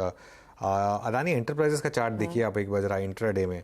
Tata Motors देखिए इंट्राडे में किस तरीके से गिरा ये स्टॉक। उसके अलावा बजाज ऑटो देखिए इंट्राडे में चार्ट में ये स्टॉक काफ़ी इंटरेस्टिंग है। हालांकि बैंक निफ्टी 44,500 को प्रोटेक्ट कर रहा है अभी के लिए। एक बार 44,500 का पुट लेकर आइए, 44,500 का पुट जहां पर काफ़ी बिल्डअप हुआ है। इनफैक्ट आज सबसे ज़्यादा 85 लाख का बिल्डअप आज में हुआ है। यहाँ पर 1.1 करोड़ पर वो पहुंच गया है। और जो हमने बात भी की थी 44,478 के आसपास के लेवल की, तो वो टाइन करता है वेरी वेल उसके साथ। देखिए किस तरीके की राइटिंग हुई है यहाँ पर। ये बचना चाहिए लेवल, अब बचेगा या नहीं ये देखते हैं। अभी 44,500 डॉट हम, और निफ्टी भी 19,400 पर। कोई न्यूज़ फ्लो तो है नहीं, लेकिन देखते हैं क्या होता है। एनीवे वेट करते हैं इसकी। अभी के लिए 43 पॉइंट नीचे निफ्टी। एक छोटा सा ब्रेक ले लेते हैं और ब्रेक लेकर वापस लौटेंगे मार्केट बिग वॉइसेस के साथ। बिग मार्केट वॉइसेस में आज हमारे साथ हैं एल्केमी कैपिटल के डायरेक्टर और CIO हिरेन वैद। हिरेन, गुड आफ्टरनून, शुक्रिया जुड़ने के लिए सीन की आवाज़ के साथ। पिछले कई दिनों से मार्केट में एक अजीब सा फेज चल रहा है। अजीब सा मैं इसलिए कह रहा हूँ क्योंकि मिड कैप और स्मॉल कैप में हल्की सी भी गिरावट नहीं, रोज नया हाई, और रोज mid cap index small cap index शानदार तेजी दिखा रहे हैं। हालांकि निफ्टी और निफ्टी और बैंक निफ्टी थोड़ा सा कंसोलिडेट या करेक्ट कर रहे हैं। आप किस तरीके से देख रहे हैं इस फेज को? देखिए अनुज, शुक्रिया मुझे आपके चैनल पर इनवाइट करने के लिए। देखिए ऐसा है कि इसकी दो वजह है। एक ये है कि जो फर्स्ट और सेकंड क्वार्टर के जो फोर्थ और फर्स्ट क्वार्टर के जो नंबर आए मिड कैप और स्मॉल कैप में, वो उसमें काफी सुधार दिखा कंपेयर टू लास्ट ईयर। ये स्पेस काफी डिप्रेस था। इनफैक्ट मार्च में हमने देखा कि not only large cap but mid and small cap भी काफी डिप्रेस थे, क्योंकि लास्ट ईयर छोटी कंपनियों का मुनाफा स्ट्रेस था, क्योंकि सबको रॉ मटेरियल कॉस्ट इन्फ्लेशन की वजह से नफा ठीक से नहीं आ पाया। अब वो सारा जो ट्रेंड है वो रिवर्स हो रहा है। जैसे कमोडिटी प्राइसेस सॉफ्ट हो रहे हैं और डिमांड रीजनेबली रेजिलिएंट है, अब वो जो नेगेटिव ऑपरेटिंग लेवरेज था वो पॉजिटिव ऑपरेटिंग लेवरेज हो रहा है, और ये कंपनियों के नंबर में दिख रहा है। ये एक वजह है। दूसरी ये भी वजह है कि स्मॉल एंड मिड कैप में काफी फंड, म्यूचुअल फंड में काफी इंटरेस्ट और पैसा आ रहा है, और इस वजह से इस सेक्टर में काफी एक बुलिश ट्रेंड चल रहा है। तो ये फंडामेंटली बैक भी है और लिक्विडिटी बैक। तो इस वजह से आपको दिख रहा है कि ये जो ट्रेंड दिखा रहा है स्मॉल एंड मिड कैप, वो काफी अच्छा है। अब सबको ये लग रहा है कि ये इसमें बहुत ही जोर से तेजी आ गई अगर आप पिछले 3, 4, 5, 6 महीने देखें।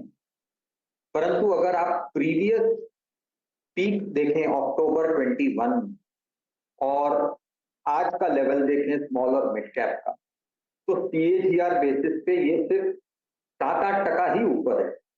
तो ये तकरीबन 20-22 महीने के कंसोलिडेशन और करेक्शन फेज के बाद एक ब्रेकआउट आया है, और मुझे ये लग रहा है कि ये स्ट्रेंथ जो है वो सिर्फ लिक्विडिटी की वजह से नहीं है, फंडामेंटल की वजह से भी है। तो fundamentals and liquidity both are working in favour of the small and mid cap at this point. Okay, चलिए ये तो बात होगी मिड एंड स्मॉल कैप्स की। बड़े बैंकों में इस समय हिरन क्या इशू है आपके हिसाब से? काफी अंडर परफॉर्म किया इन्होंने और काफी टाइम से।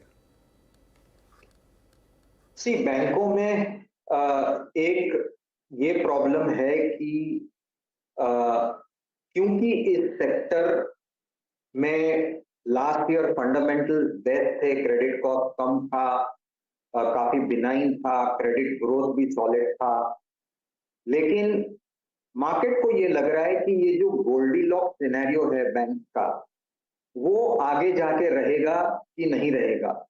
और अब जो है डिपॉजिट रेट थोड़े हार्डन हो रहे हैं, तो थोड़ा सा निम कंप्रेशन भी हो रहा है। तो इस वजह से इन बैंकों पे इंक्रीमेंटली अच्छे नंबर आने पर भी स्टॉक का रिएक्शन इतना स्ट्रॉन्ग नहीं रहा है। और उसकी दूसरी वजह ये भी है कि ये सेक्टर जो है वो ओवरऑल है।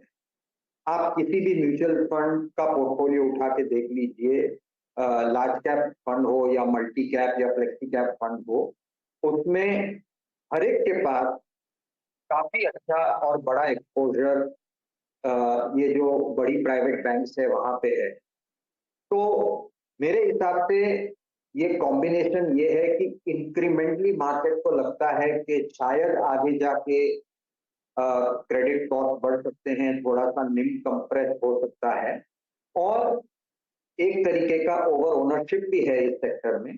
तो इस वजह से यहाँ पे थोड़ा सा अंडर परफॉर्मेंस है।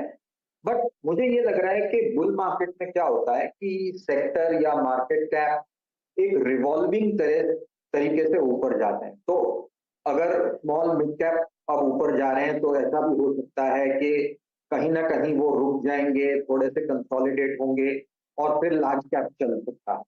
तो it is just a question of a waiting game.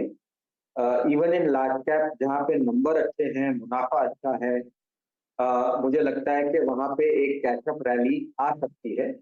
But for now small mid cap काफी डिप्रेस थे और वहां पे नंबर अच्छे आए, तो इसलिए वहां पे हमें ज्यादा आउट परफॉर्मेंस दिख रहा है। जी हाँ, काफी तगड़ी तेजी बनती दिखाई दी है। अच्छा, मिड कैप साइड पर ही Hiren, I am not sure आप स्पेसिफिक स्टॉक्स की चर्चा करेंगे या नहीं, लेकिन एक बड़ी यूनिवर्स है। एक तरफ डिफेंस स्टॉक्स में आउट परफॉर्मेंस का आज सुबह तक वो चंद्रयान से जोड़कर कुछ कुछ काउंटर्स में अच्छी खासी तेजी बन गई। रेलवे कंपनियों में भरपूर खरीदारी बनी है। कैपिटल गुड्स या इंजीनियरिंग थीम काफी जोर पकड़ रही है। आपने कुछ नया पैसा एलोकेट किया है क्या इनमें से किसी भी सेक्टर में? देखिए, ऐसा है कि defence, railway, capital goods, engineering, auto ancillaries, ये सब सेक्टर 2010-11 से लेकर 2021-22 तक एक साइडवेज मूवमेंट में थे, क्योंकि वहां पे कैपिटल इन्वेस्टमेंट हो नहीं रहा था, एनपीएल का प्रॉब्लम था, और ये सब सेक्टर जो थे वो कहीं पे भी वहां पे ग्रोथ नहीं आ रही। अब कोविड के बाद जो गवर्नमेंट ने एक्सेलरेटेड इंफ्रास्ट्रक्चर में स्पेंडिंग किया है और जो एनर्जी ट्रांजिशन हो रहा है कि रिन्यूएबल में काफी कैपेसिटी लग रही है, प्लस सप्लाई चेन में इंडिया को एडवांटेज मिल रहा है, काफी सारी पॉलिसी जो है पीएलआई की है, discouraging import and encouraging local manufacturing, ये सारा जो पॉलिसी एनवायरनमेंट है वो पिछले 12, 18, 24 महीने में तेजी गति पकड़ी है इस पॉलिसी एनवायरनमेंट में, और सबके ऑर्डर बुक भी बढ़ रहे हैं। तो ऐसा नहीं है कि ऐसे ही एक दिन ये सब स्टॉक तेजी में आ गए। उसकी एक वजह है कि अब इन्वेस्टर्स को ये लग रहा है कि अगले कई साल यहाँ पे इंफ्रास्ट्रक्चर स्पेंडिंग होगी, आत्मनिर्भर भारत होगा, पीएलआई स्कीम का एडवांटेज होगा, और यहाँ पे जो एवरेज ग्रोथ नहीं था पिछले 8-10 साल में, वहां पे अब ग्रोथ आने वाला है। तो जाहिर है कि वहीं पे तेजी।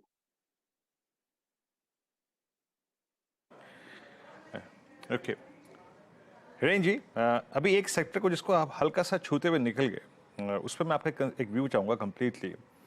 पावर डिमांड काफ़ी सर्ज हुई है और काफ़ी डिमांड है भी। पावर यूटिलिटीज़ पे आपका व्यू क्या है? जस्ट मैं आपके मतलब उसको मैं स्टॉक पे कमेंट नहीं चाहता हूँ, आप एनटीपीसी को देखिए, मैंने ऑल टाइम हाई जोन्स पे, ये आप सेक्टर आपकी कन्विक्शन लिस्ट में है क्या इस वक्त? देखिए ऐसा है कि पावर भी उन्हीं सेक्टर में से एक है जहां पे काफी सालों तक कुछ हुआ नहीं खास, और अब जिस तरीके से गति पकड़ रही है इकोनॉमी और जिस तरीके से पावर की डिमांड बढ़ रही है, शायद उतनी कैपेसिटी इंक्रीज हुई नहीं जो ट्रेडिशनल थर्मल पावर में। हम ज्यादा करके कैपेसिटी जो है वो रिन्यूएबल में लगा रहे हैं, लेकिन रिन्यूएबल में सोलर हो या विंड हो, आप अगर 100 मेगावाट लगाते हैं विंड में तो आपको सिर्फ 20 मेगावाट मिलता है। आप सोलर लगाते हो तो रात को सोलर से पावर नहीं आ सकता। तो जो एफिशिएंसी और जो आउटपुट है रिन्यूएबल का वो ट्रेडिशनल थर्मल पावर से काफी कम है, और पावर की डिमांड तेजी से बढ़ रही है। इसलिए अब ऐसा माहौल हो गया है कि पावर की डिमांड, पावर एक ग्रोथ सेक्टर बन गया है, जो कि पहले एकदम ही यूटिलिटी सेक्टर था। ठीक है, 4-5% ग्रोथ होती थी, ये सब डिविडेंड यील्ड स्टॉक थे। अब ये डिविडेंड यील्ड से ग्रोथ स्टॉक हुए हैं क्योंकि डिमांड बढ़ रही है और कैपेसिटी इतनी बड़ी नहीं है पिछले सालों में। तो अब लग रहा है कि यहाँ पे डिमांड सप्लाई इम्बैलेंस की वजह से इसमें तेजी बड़ी आ सकती है। इसलिए आप देख रहे हैं कि across the board, whether renewable हो या ट्रेडिशनल पावर हो, सब जगह पे एक काफी फंडामेंटल जो सिचुएशन है डिमांड सप्लाई की अगले 3-4 वर्ष में, वो काफी ही फेवरेबल है, और इसलिए ये स्टॉक अच्छे कर रहे हैं और करेंगे भी आगे जाकर। अच्छा सर, ये बताइए कि बीते 6 महीने में 2021 में जो लिस्टिंग्स थी न्यू एज कंपनियों की, उनमें से आपने कहीं अच्छे वैल्यूएशंस के चलते कुछ बाय किया था क्या? और अगर उस पे पैसा बन गया है तो क्या निकलना चाहिए? जो अर्निंग्स देखी आपने उसके बाद भी, या फिर एक फियर ये भी है कि जो एग्जिस्टिंग या फिर प्री आईपीओ इन्वेस्टर्स थे उनकी तरफ से जो एग्जिट आएगा वो पॉसिबली हायर लेवल्स पे जरूर आएगा? आपका व्यू क्या कहता है? अब मैं नाम नहीं लूंगा, पर सब में अच्छा मूव आया है। आपकी बात बिल्कुल सही है। 21 में इस सेक्टर में काफी यूफोरिया था जब ये सब आईपीओ गए। हालांकि उनका वैल्यूएशन सही नहीं था जब वो आईपीओ गए, बहुत ही महंगा था। अब और लास्ट ईयर ये सारे जो शेयर हैं वो काफी जोर से गिरे। थोड़ी एक रियलिटी चेक भी आई, और ये सब मैनेजमेंट टीम्स और प्रमोटर्स को ये भी समझ में आ गया कि उन्हें अल्टीमेटली उनका बिजनेस कितना भी डिजिटल हो, कितना भी हाईटेक हो, कितना भी फैंटास्टिक हो और कितना भी स्केलेबल हो, लेकिन अगर वो मुनाफा नहीं करती तो लॉन्ग टर्म में इन्वेस्टर उनको वैल्यूएशन नहीं। तो जब इनके शेयरों के दाम जोर से गिरे और काफी सारे जो ईसॉप दिए गए थे वो अंडर वाटर हो गए, तो I think market taught these companies a lesson कि अब जो है वो जो फ्री मनी मिल रहा था प्राइवेट एक्विटी में, वीसी में, वो अब मिलने वाला नहीं है। तो हमें खुद ही कैश फ्लो और प्रॉफिटेबिलिटी जनरेट करनी पड़ेगी, और अल्टीमेटली मार्केट को ये कन्विंस करना पड़ेगा कि हमारा जो बिजनेस मॉडल है वो अल्टीमेटली पैसा बना। और इनको पहले क्या था कि हर एक कंपनी को एक साथ 6-7 चीजें करनी थी, उनको फोकस नहीं था क्योंकि फ्री कैपिटल अवेलेबल था, तो उनको एक साथ बहुत सारी चीजें करनी थी जो हो नहीं सकता है। तो अब ये जो है ये समझ गए हैं प्रमोटर, अब ये फोकस कर रहे हैं, अनप्रॉफिटेबल चीजें बंद कर रहे हैं या उस पर डीफोकस कर रहे हैं, जो प्रॉफिटेबल और स्केलेबल बिजनेस है उस पर ध्यान दे रहे हैं। और वैल्यूएशन भी काफी जो है हद तक, जो एकदम यूफोरिया था वो एकदम ही डिप्रेस्ड वैल्यूएशन में चले गया। तो यस, लास्ट ईयर हमने भी इनमें इन्वेस्ट किया जब हमको लगा कि अब सबकी अकल ठिकाने आ गई है, वैल्यूएशन भी काफी ठीक ठाक हो गए हैं और ये सब शेयर काफी स्मार्टली बढ़े भी हैं। मुझे ये लगता है कि आगे जाकर जो सिलेक्टेड हैं companies, not all of them but a few selected companies, जहां पे उनकी कंपेटिटिव पोजीशनिंग बहुत स्ट्रांग है और जहां पे ग्रोथ रहेगी आगे जाके और जहां पे ये जितना जल्दी प्रॉफिटेबल और कैश फ्लो पॉजिटिव हो जाएंगे तो मार्केट वो अप्रिशिएट करेगी। तो मेरे हिसाब से अगर आपका लॉन्ग टर्म व्यू है तो प्रॉफिट बुक करने की चेष्टा नहीं करनी चाहिए। अगर आप ट्रेडर हो तो वो अलग बात है, लेकिन अगर आप निवेशक हो, लॉन्ग टर्म इन्वेस्टर हो, तो मुझे लगता है कि अभी भी सिलेक्टेड शेयर में काफी अपसाइड बाकी है। और जो तीसरी बात आपने कही कि जो सप्लाई, वो भी एक इश्यू था लास्ट ईयर, क्योंकि रिलेंटलेस सेलिंग आई इसमें। जो बी इन्वेस्टर था या जो भी प्राइवेट इक्विटी थे जिन्होंने प्री आईपीओ इन्वेस्ट किया था, उनका काफी सप्लाई आया। लेकिन अब ये काफी सारा सप्लाई एब्जॉर्ब भी हो रहा है क्योंकि लिक्विडिटी भी अच्छी है, वैल्यूएशंस भी ठीक ठाक है और अब थोड़ा सा मार्केट में कॉन्फिडेंस आ रहा है इन्वेस्टरों को कि ये कंपनियां फोकस करके प्रॉफिटेबिलिटी की तरफ बढ़ रही है, तो वो सप्लाई भी एब्जॉर्ब हो रहा है। हालांकि ऐसा कुछ नहीं है कि कोई वन स्ट्रेट लाइन में ऊपर जाएंगी। ये सब शेयर भी like any other share, they may go up, they may consolidate, they may correct, but if they continue on their path of profitability they may continue to gain and deliver returns. लेकिन आपको एक long term view रखना। Okay, long term view रखना होगा। हिरेन, बहुत बहुत शुक्रिया आज जुड़ने के लिए हमारे साथ और हमसे बात करने के लिए। चलिए मार्केट पर आते हैं वापस। निफ्टी और बैंक निफ्टी दोनों ने वो क्रूशियल लेवल्स डिफेंड कर लिए हैं 3 PM मूव के बावजूद। निफ्टी ने कल का लो प्रोटेक्ट किया और बैंक निफ्टी ने भी 44,479 वो लेवल प्रोटेक्ट किया। 44,478 से एक कमबैक दिखाया। तो अब यतिन के पास चलते हैं और डीलिंग रूम से जो फीडबैक मिल रहा है उसकी बात करते हैं। Yatin, good afternoon. कौन से दो स्टॉक्स हैं आज फोकस में? Good afternoon. सबसे पहले GMR इंफ्रा और स्टॉक जो है डीलर्स के हिसाब से काफ़ी ओवरबॉट है। 90 की RSI है और स्टॉक पिछले क्वार्टर के रिजल्ट्स के मुकाबले यानी 2 सीरीज 3 सीरीज के अंतराल में 50% से ज़्यादा का मूव दे रहा है। पिछले 2-3 दिनों में भी स्टॉक काफ़ी अच्छी तरीके से भागा और आज अगर हम देखें तो मार्केट वाइड पोजीशन लिमिट जो है ओपन इंटरेस्ट का उसने 100% से ज़्यादा क्रॉस कर लिया। इनफैक्ट लास्ट टाइम मैंने जब चेक किया था तब 107% था। तो मोस्ट लाइकलीहुड FNO कर्व में आएगा और थोड़ी बहुत प्रॉफिट टेकिंग इस काउंटर में डीलर्स एक्सपेक्ट कर रहे हैं। उनको लगता है 63 से 64 तक के लेवल्स देखने को मिल सकते हैं और शायद STBT की रणनीति यहाँ बनानी चाहिए, ऐसा उनका कहना है अपने क्लाइंट्स को। इसके अलावा Birla soft mid cap IT pack में से ये स्टॉक एक्टिव है और अगर हम ओपन इंटरेस्ट का एडिशन देखें तो लगभग 3% से ज़्यादा का ओपन इंटरेस्ट एडिशन सितंबर सीरीज में भी आप बिल्डअप देख रहे हैं लॉन्ग साइड पे। और डीलर्स की अगर आप माने तो यहाँ BTST का ट्रेड ले सकते हैं 480 से लेकर 485 तक के लक्ष्य का। तो GMR पे सेल और बिरला सॉफ्ट पे बाय की रिकमेंडेशंस आज डीलर्स अपने क्लाइंट्स को सुझा रहे हैं। ओके यतिन, बहुत बहुत शुक्रिया। तो GMR में शायद बैन में आने की तैयारी, तो वहाँ STBT और बिरला सॉफ्ट यहाँ पर BTST, ये दो स्टॉक्स BTST या STBT ट्रेड्स ले लेते हैं। फिर गाबा सर बताइए। वेल BTST और वो रहेगा इन्फोसिस, गुड ओल्ड इन्फोसिस। बहुत बढ़िया बूम मिला है अभी लास्ट आधे घंटे में।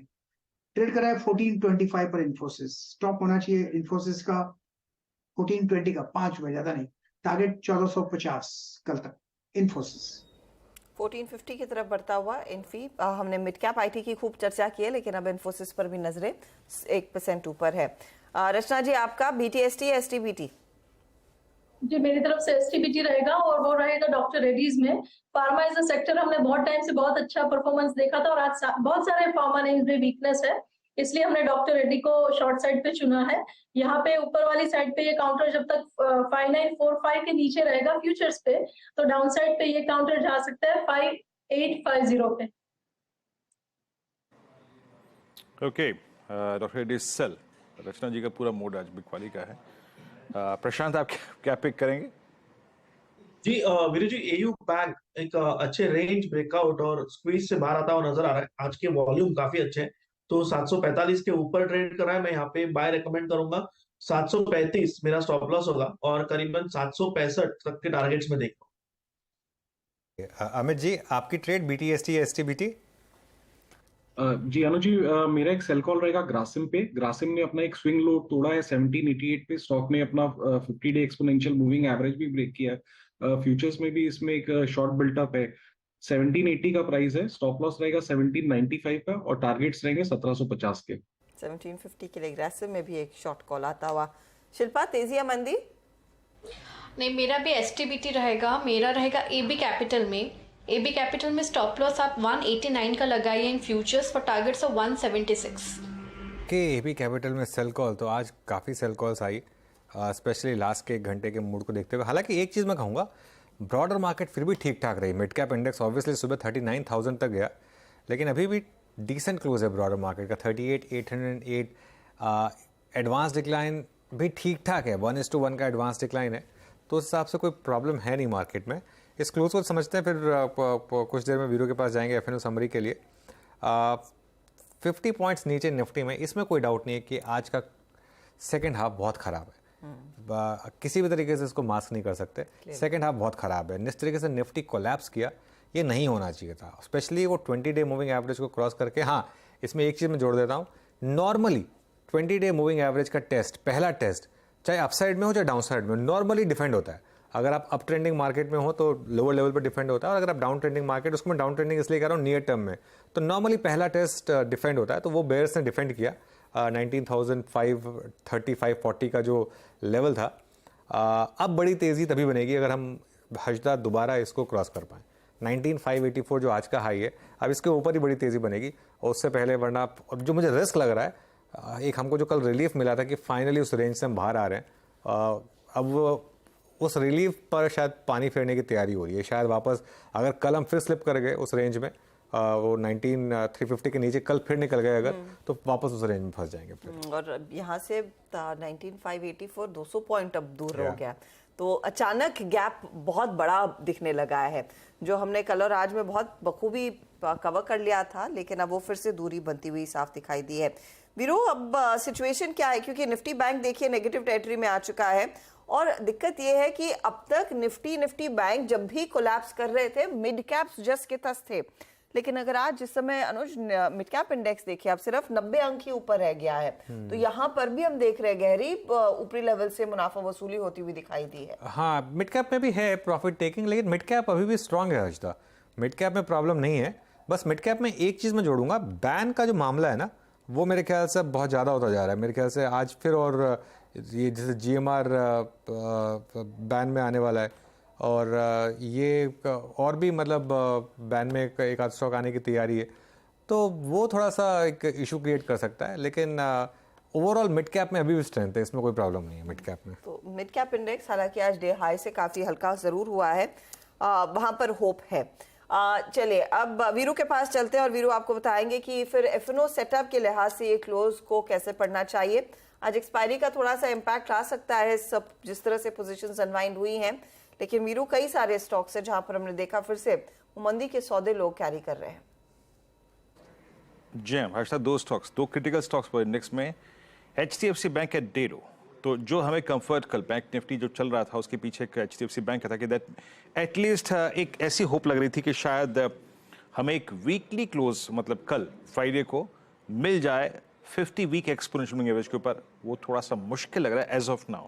1577, दैट मीन्स ये क्लोज अगर आता है तो ये एक तो 200 डेमा के नीचे ही है, मतलब सबसे बड़े डिफरेंशियल के साथ क्लोज होगा 13 अक्टूबर के बाद, ये और एक रिलायंस का मैं जिक्र करूंगा। प्राइस पे मैं टिप्पणी कर रहा हूँ, इसलिए एक डिस्क्लेमर स्क्रीन पर रख दीजिएगा। Any long short thought please अपनी जरूर सम्मिलित राय रखिएगा निजी। बट रिलायंस का ये 20 डेमा के नीचे इतने बड़े फ्रैक्शन से 28 जून के बाद पहली बार इतनी बड़े फ्रैक्शन से 20 डेमा के नीचे क्लोज है। तो ये दो प्रेशर पॉइंट रहे इंडाइसिस के लिए। निफ्टी 19,371 है डेलो, बैंक निफ्टी 44,470 है डेलो। आपकी स्क्रीन पे जब मार्केट ब्रेथ आएगी, जो सेकेंड हाफ में ये रिवर्सल हुआ है वो एग्जैक्टली आया कहाँ से, उसको देखने की कोशिश करते हैं। आपकी स्क्रीन पे हार्डली 20 लॉन्ग, जो लॉन्ग्स थे वो हार्डली रिड्यूस होकर 20 रह गए। शॉर्ट कवरिंग 66, शॉर्ट लगभग 25, लॉन्ग अनवाइंडिंग। प्रॉफिट्स को कैश में कन्वर्ट करने की टेंडेंसी थी जो आखिरी पे काफी हावी हुई। कोफोर्ज आई थिंक एक आई थिंक बाजार को ग्रेजुअली अगर आप देखिए बात समझ में आई, प्लस जो बायर थे अदर साइड, जब उसका आभास हुआ बाजार को थोड़ा सा, तो बाजार ने लॉजिकली इसको ग्रिप किया। 10% अप इसमें लॉन्ग था। GMR एयरपोर्ट्स ये 2009 की हाईएस्ट ट्रैजेक्टरी पर आ गया ऑलमोस्ट। कोरोमंडल का जिक्र हुआ था इस कार्यक्रम में। मिड कैप आईटी में पर्सिस्टेंट एंड एस्कॉर्ट्स कुबोटा लगभग 2% ऊपर इन सभी काउंटर्स में फ्रेश लॉन्ग, बट सबसे इंप्रेसिव था Coforge. Short covering Mphasis mid cap IT, नेबल्स हाउसिंग फाइनेंस, सन टीवी क्योंकि बैन में था स्टॉक का, बाकी सिमेंस में एक मूव अच्छा था। इन्फो एज ये करीब 2% ऊपर रहा, यहाँ पे शॉर्ट्स थे वो कवर हुए। आगे आते हैं, प्रेशर पॉइंट्स क्या थे? प्रेशर पॉइंट्स में शॉर्ट बिल्डअप, रिलायंस इंडस्ट्री, जैसे कि मैं कह रहा हूं कि एक सबसे बड़े फ्रैक्शन के साथ बिलो 20 डे एक्सपोनेंशियल एवरेज, यहाँ पे शॉर्टिंग हुई आज। HCL में शॉर्टिंग हुई हायर लेवल से, PEL में शॉर्टिंग हुई, JSPL मेटल्स में, JSW स्टील और JSPL दोनों काफी वीक रहे। शॉर्ट बिल्डअप हुआ, and same is the case with Hindalco. बाकी लॉन्ग अनवाइंडिंग प्रॉफिट्स में कैश में कन्वर्ट की जो टेंडेंसी थी, पॉलीकैप अपने ऑल टाइम हाई से स्लिप हुआ। मन्नापुरम, IDFC, ग्लेनमार्क फार्मा और एक्साइड, ये कुछ और काउंटर्स थे जहां पे आज प्रॉफिट्स कैश में कन्वर्ट हुए। लेकिन अनुज, आज HDFC और रिलायंस एक खराब क्लोज बढ़ते हुए। बिल्कुल, खास तौर से रिलायंस जिस तरीके की न्यूज़ फ्लो थी उसके हिसाब से देखते हुए, हालांकि काफ़ी हद तक मार्केट को पता था कि ये न्यूज़ आने वाली है, इसके लिए वो वाव फैक्टर मिसिंग था जो कई लोगों ने सोचा था कि जो फेसबुक ने जब जियो में इन्वेस्ट किया था वही वाला वाव फैक्टर देखने को मिलेगा। ऑब्वियसली वो नहीं हुआ, लेकिन ये बिल्कुल बहुत एकदम लोएस्ट पॉइंट पर जाकर बंद हो रहा है। और फिर मेरी दिक्कत वही है, मेरी दिक्कत यही है कि फिर से वही रिलायंस, फिर से वही HDFC बैंक, फिर से वही बड़े स्टॉक। सिर्फ एक इन्फोसिस को छोड़ दीजिए, अगर बड़े स्टॉक्स में इन्फोसिस के अलावा कोई भी स्टॉक जो है आपका वो डे लो से बहुत ज़्यादा दूर ट्रेजेक्टरी में बंद नहीं हो रहा है। सिर्फ एक इन्फोसिस है जो एक्चुअली डे हाई पर बंद हो रहा है। इन्फोसिस डे हाई पर बंद हो रहा है, IT ठीक ठाक काम कर रहा है। इनफैक्ट IT इंडेक्स पूरा दिन ठीक रहा और IT इंडेक्स की क्लोजिंग भी ठीक ठाक रही, तो उसमें दिक्कत नहीं है। ये देखिए IT इंडेक्स भी बीच में हल्का बढ़ा लेकिन वापस तो ऊपर आ गया IT इंडेक्स, तो प्रॉब्लम IT की नहीं है। लेकिन बैंक्स और रिलायंस जिस तरीके से कोलैप्स हुए डे टुवर्ड्स द एंड, ये थोड़ा डिसअपॉइंटिंग था क्लियरली। जी हाँ, इनफैक्ट प्रशांत, जाते जाते एक बार रिलायंस पर एक आप अपना व्यू दे दीजिए, क्योंकि आज 2% का करेक्शन, क्या यहाँ पर ये पेन कल भी परसिस्ट कर सकता है, क्या उसका डर है? हर्षा जी, आज जो सेलिंग मैंने देखी रिलायंस पे इन टर्म्स ऑफ वॉल्यूम, वो मैं ये कह सकता हूँ कि पिछले करीबन 2 महीनों में सबसे हेवी सेलिंग है।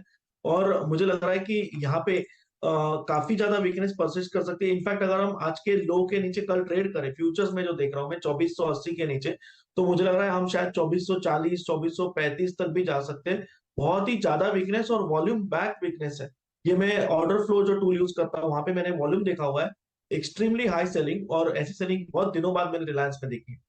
इनफैक्ट यही दिक्कत है कि बड़े वॉल्यूम्स के साथ यहाँ पर बिकवाली आई है और इसने इनफैक्ट वो नर्वसनेस बढ़ाई मार्केट की 19,375 के लेवल्स पर। तो ये एक fresh low I think Nifty के लिए अब बनता हुआ 19,372 के लेवल्स पर इस समय इंडेक्स आ चुका है, 71 पॉइंट नीचे। और निफ्टी बैंक का हाल देखें तो 44,457 के स्तर यहाँ पर दर्ज होते हुए दिखाई दे रहे हैं।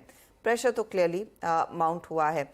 अच्छा, बैंकों में आप देखिए positions, of course HDFC bank में तो कमजोर हुई, 0.5% का नॉक उधर आया, लेकिन कोटक जैसे काउंटर्स, और कोटक को लेकर भरोसा बन रहा था Rachna ji at least in the beginning of this week कि शायद यहाँ पर अब रिवर्सल आएगा, जो वीकनेस थी उससे उभर चुका है स्टॉक, लेकिन यहाँ पर ये जो दबाव फिर आया है, क्या ये और गहरा सकता है?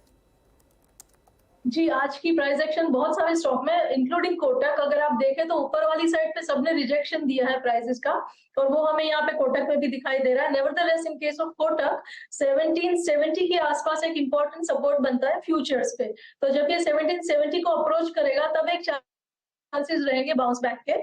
जब तक वहां पे नहीं पहुंचे तब तक तो ये 10 रुपया फर्दर डाउन यहाँ से जा ही सकता है। कोटक महिंद्रा बैंक आपकी स्क्रीन पे 1770 की रेंज में आता हुआ। अच्छा, एक स्ट्रक्चर और एक स्टॉक और जो कि एक सब्सटेंशियल मूव के बाद फार्मा स्पेस में अब थोड़ा सा साइंस ऑफ वरी या फिर एग्जिट सिग्नल्स जो है वो जनरेट करने लगा है। एक बार ग्लेनमार्क चार्ट लेके आइएगा, हालांकि अभी वीकली चार्ट्स का फॉर्म होने में एक दिन बाकी है, बट स्टिल मैं एक थोड़ा सा प्रीएम्प्ट कर रहा हूँ। प्रशांत, आपका व्यू क्या होगा ग्लेनमार्क फार्मा पे? अभी डेली देखूं तो थोड़ा सा मैं कंफ्यूज आता हूं, but on the higher levels on daily charts, weekly charts पे कंफ्यूज आता हूं। डेली पर नेगेटिव क्रॉसओवर्स डेवलप हुए हैं, मतलब 10-20 के नेगेटिव क्रॉसओवर्स ऑलमोस्ट मेरे ख्याल से 15 मार्च के बाद पहली बार एक नेगेटिव क्रॉसओवर डेवलप हुआ है। रेंज टूटी है हायर लेवल्स पे जो कि परसिस्ट कर रही थी 770 की। आपका व्यू क्या कहता है, अगर मैं लॉन्ग हूं तो क्या करूं, और शॉर्ट पर्सपेक्टिव से कोई थॉट्स हैं आपके? जी वीरू जी, आपने दो चीजें जो कही है वो दोनों ही अहम है। एक तो इसके वीकली टाइम फ्रेम को अगर हम देखें तो ये एक डिप है, क्योंकि इसमें जो रिट्रेसमेंट आ रही है उसमें कोई वॉल्यूम नहीं है। डेली टाइम फ्रेम पे डेफिनेटली ये रिवर्सल लगेगा, बट मेरे हिसाब से यहाँ पे जो सबसे अहम सपोर्ट है वो होगा 735 735, हार्डली 1-1.5% नीचे। तो मेरे हिसाब से आप वेट कीजिए। इनफैक्ट मैं शॉर्टिंग वीकली टाइम फ्रेम को देख के ही अवॉइड करूंगा, और मैं 735 स्पॉट से अगर ये स्टॉक बाउंस हो जाए तो मैं बाइंग की अपॉर्चुनिटी दूंगा। तो मेरे लिए वॉच लिस्ट में रहेगा, और 735 लेवल पे किस तरह से रिएक्ट करे वहां पे मेरा ध्यान होगा। ओके, चलिए एक काम करते हैं, क्लोज को जो एग्जैक्ट लेवल्स आपको देखने को मिलेंगे आज उसको समझने की कोशिश करते हैं डेटा पॉइंट के हिसाब से। निफ्टी की क्लोजिंग आनी चाहिए 19,387 पर। इस समय 19,375 पर है, लेकिन एडजस्टमेंट क्योंकि लास्ट के आधे घंटे की वीवैप होगी तो 19,387 पर वो क्लोजिंग आपको दिखाई देगी। बैंक निफ्टी में 44,454 पर हैं हम, लेकिन क्लोजिंग जो आएगी वो 44,495 के करीब आएगी। एडजस्टेड क्लोजिंग जो होगी वो 44,495 के करीब होगी, क्योंकि लास्ट के 30 मिनट का वॉल्यूम वेटेड एवरेज प्राइस लिया जाएगा। तो वो अभी के लिए जो बता रहा है कि आप 44,495 बैंक निफ्टी पर और 19,387 निफ्टी पर क्लोज होंगे। वो फार्मा इंडेक्स दिखाया था वीरू ने अभी, उसमें कुछ स्टॉक्स में अब अच्छे खासे सेलिंग प्रेशर देखने को मिल रहे हैं। सिप्ला डे लो पर है, और उसके अलावा डीवीज लैब्स ये भी डे लो पर है। अच्छा, ये एक और इंडिकेशन है जो थोड़ा सा मार्केट के लिए ख़राब है, क्योंकि एक लीडिंग सेक्टर था मार्केट का, सबसे ज़्यादा तेज़ी फार्मा में ही थी पिछले कुछ दिनों से। तो ये एक यहाँ पर एक डिक्लाइन, और उसके अलावा आप देखिए एक इन्फोसिस छोड़ दी तो आईटी में भी 2-3 स्टॉक्स में और थोड़ी सी डिक्लाइन है, जैसे HCL टेक और tech Mahindra, even LTI Mindtree day low पर बंद हो रहे हैं। डे हाई पर अगर कोई स्टॉक बंद हो रहे हैं तो उसमें 2-3 नाम शामिल है, इन्फोसिस। अच्छा, एक ब्रिटानिया लेकर आइए, ये ब्रिटानिया का बहुत अच्छा प्राइस एक्शन है आज। इनफैक्ट ब्रिटानिया आज 200 डे मूविंग एवरेज के ऊपर बंद हो रहा है। काफ़ी दिनों के बाद ये प्राइस एक्शन ब्रिटानिया में इस तरीके का, इनफैक्ट अच्छा प्राइस एक्शन है ब्रिटानिया का। जरा ब्रिटानिया का चार्ट एक बार गावा सर, एक बार ब्रिटानिया का चार्ट देखिए, कोई मूव यहाँ पर है तो अच्छी है, बिल्कुल जगह सर्वाइव कर रही है 200 मूविंग एवरेज के पास में ही ट्रेड कर रहा है। 4545 जगह अच्छी है ऊपर जाने की, अगर जाता है तो एग्रेसिव कॉल है। इंडिकेटर्स तो बाय दे ही है, लेकिन यहाँ से एक अप मिल सकता है। 4525 का स्टॉप लगा चले, 4600 पॉसिबल है, वहां एक बार चला गया तो स्ट्रक्चर सुधर जाएगा। ब्रिटानिया में फाइनली थोड़ी सी बाइंग खैर देखने को मिली। चलिए अब इस क्लोज को, खराब क्लोज को मैं कहूंगा, ये समझने के लिए बॉल पे चलते हैं। आशिता जी हाँ, एक दिन जहां पर उम्मीद थी कि अच्छी तेजी बनेगी, 19,584 सुबह में देखा गया, और वहां से हम 200 पॉइंट नीचे दरअसल क्लोज करते हुए दिखाई दे रहे हैं। 19,382 के आसपास निफ्टी आपको टिकता हुआ दिखाई देगा। निफ्टी बैंक में यहां पर इस समय करीब 28 अंकों की बढ़त देखने को मिल रही है, लेकिन ये भी डे हाई से काफी ज्यादा करेक्ट होता हुआ नजर आया है। यहाँ पर तो हमने देखा था एक ऐसा समय था कि हम 650 पॉइंट फिसल चुके थे डे हाई से। निफ्टी आईटी हालांकि पॉजिटिव साइड पर था, वहां पर ऑफ कोर्स वो कोफोर्ज की ब्लॉक डील का ज्यादा इंपैक्ट जिसने पूरा सेंटिमेंट बेहतर रखा है, लेकिन मिड कैप इंडेक्स भी जो ट्रिपल डिजिट गेन्स दिखा रहा था वो सिमट कर रह गया है सिर्फ 80 पॉइंट की बढ़त में। वहां पर भी हमने देखा है ऊपरी लेवल से कूल ऑफ देखने को मिला। एक दो काउंटर्स जो आज सबसे ज्यादा चर्चा में रहे हैं और जिनकी बदौलत दरअसल मार्केट में ये बड़े मूव्स आए, वो आपकी स्क्रीन पर लेकर आते। रिलायंस इंडस्ट्रीज, और इसका जिक्र हम कुछ देर पहले भी कर रहे थे, ये दरअसल 2% नीचे आता हुआ दिखाई दिया है। At the end of the day 2475 के लेवल से हेवी वॉल्यूम्स के साथ बिकवाली आई, और ये एक ड्रैगर था। यही नहीं, आप देखिएगा इसके ठीक पीछे ONGC में भी हमने देखा कुछ करेक्शन आज बनता हुआ दिखाई दिया है। तो ऑयल एंड गैस साइड पर हमने देखा ये दिग्गज थे जिन्होंने मार्केट को क्लियरली ड्रैग किया है। इसके अलावा डीवीज जैसे काउंटर्स में हमने देखा बिकवाली का सौदा बनता दिखाई दिया। यही नहीं, HDFC बैंक जहां पर कल की तेजी उम्मीद दे रही थी कि शायद स्टॉक में अब रिवर्सल आ गया है, मोमेंटम पकड़ेगा, बैक टू स्क्वायर वन और 1579 के आसपास ये क्लोज बनता दिखाई दिया है। लेकिन आज का दिन मिड कैप्स में और खास तौर से उन मिड कैप्स के नाम था जहां पर बड़े ब्लॉक डील्स हुई हैं। तो सबसे पहले आपकी स्क्रीन पर कोफोर्ज आएगा, जहां पर क्लियरली बेरिंग पी ने अपनी पूरी हिस्सेदारी बेची और 50 से ज़्यादा इन्वेस्टर इंटरेस्ट था, 3 गुना ज़्यादा डिमांड देखने को मिली। स्टॉक 9.5% ऊपर रहा है आज के दिन। कोफोर्ज के मूव्स को देखकर परसिस्टेंट, एम्फेसिस, बिरला सॉफ्ट जैसे काउंटर्स में भी आज अच्छी खरीदारी बनती दिखाई दी है और इसी वजह से हमने देखा है निफ्टी आईटी लगभग 200 पॉइंट ऊपर ट्रेड करता हुआ दिखाई दिया। कुछ और काउंटर्स में आप देखिएगा, आज मैक्स फाइनेंशियल में एक ब्लॉक हुआ, उसके बाद इस स्टॉक में एक हरकत जरूर थी, करीब 3-3.25% ऊपर। मन्नपुरम फाइनेंस में हम एक ब्लॉक होता देख रहे थे, वो स्टॉक ऑफ कोर्स थोड़े से बैकफुट पर था, 2.5% का प्रेशर आया। और आरबीएल बैंक में भी हमने देखा कुछ बड़े सौदे होते हुए दिखाई दिए थे, करीब 1% से ज्यादा के इक्विटी के। पहले तेजी थी, फाइनल क्लोज करीब 0.83% नेगेटिव में आता हुआ दिखाई दिया है। तो आज का क्लोज क्लियरली निराशाजनक है, 19,380। कल की तेजी के बाद फॉलो थ्रू सुबह में था, लेकिन वो दिन भर टिक नहीं पाया। आज की दोपहर पेनफुल रही है, 63 अंकों का नुकसान यहाँ पर निफ्टी में। और निफ्टी बैंक भी आप देखिएगा हल्की से नेगेटिव टिक के साथ करीब 6 पॉइंट नीचे। फटाफट से हीट मैप आपको दिखाई देगा, ज्यादा नेगेटिव सौदे आते हुए दिखाई दिए हैं। सिर्फ 2 लाइनों में ही सिमट कर रह गई है तेजी। BPCL, Asian paint, IndusInd bank, Infosys जैसे काउंटर्स, आईटीसी में बहुत मामूली बढ़त, लेकिन ये बाकी दूसरे काउंटर्स है जहां पर हमने देखा क्लियरली दबाव बनता दिखाई दिया है। आज के दिन फिर इस तरह के मार्केट और इस तरह की वॉलेटिलिटी जो सेकंड हाफ में थी, उसमें नीरज और आशीष के बीच जो मुकाबला रहा, कौन से आउट परफॉर्मर्स साबित हुए हैं वो आपकी स्क्रीन पर। Paras defence, Vascon engineering, Tata Elxsi, Atul auto, ये तेजी की तरफ आशीष ने सुबह में आइडेंटिफाई किए थे। नीरज ने भी यहाँ पर देखिए सेंटम इलेक्ट्रॉनिक्स, एमटार जैसे काउंटर्स जो चंद्रयान में काम करते हुए दिखाई दिए, उनका कुछ योगदान है, ये चुने। और टोरेंट फार्मा में आज हमने देखा करीब 1.1% तक की तेजी पर। बिल्कुल, तो खैर डिसअपॉइंटिंग क्लोज, लेकिन थोड़ा एक्सपायरी का बेनिफिट ऑफ डाउट अगर आप देना चाहते हैं तो दे दें। कल उस पर देखते हैं फ्राइडे फैक्टर किस करवट कल मार्केट बैठती है, देखते हैं। लेकिन वीरू, आज का प्राइस एक्शन डिसअपॉइंटिंग। जी हाँ, डिसअपॉइंटिंग था और लौट के फिर वहीं पे आ गए जहां से परसों की थी शुरुआत। लेकिन कल कुछ हटके होगी बात, कल फिर कुआं खोदेंगे, फिर खोजेंगे पानी। शुक्रवार सुबह फिर होगी मुलाकात 6:57 पे। मेरी, अनुज, आशीष और नीरज जी की मॉर्निंग कॉल और फिर मुनाफे की तैयारी में। नमस्कार।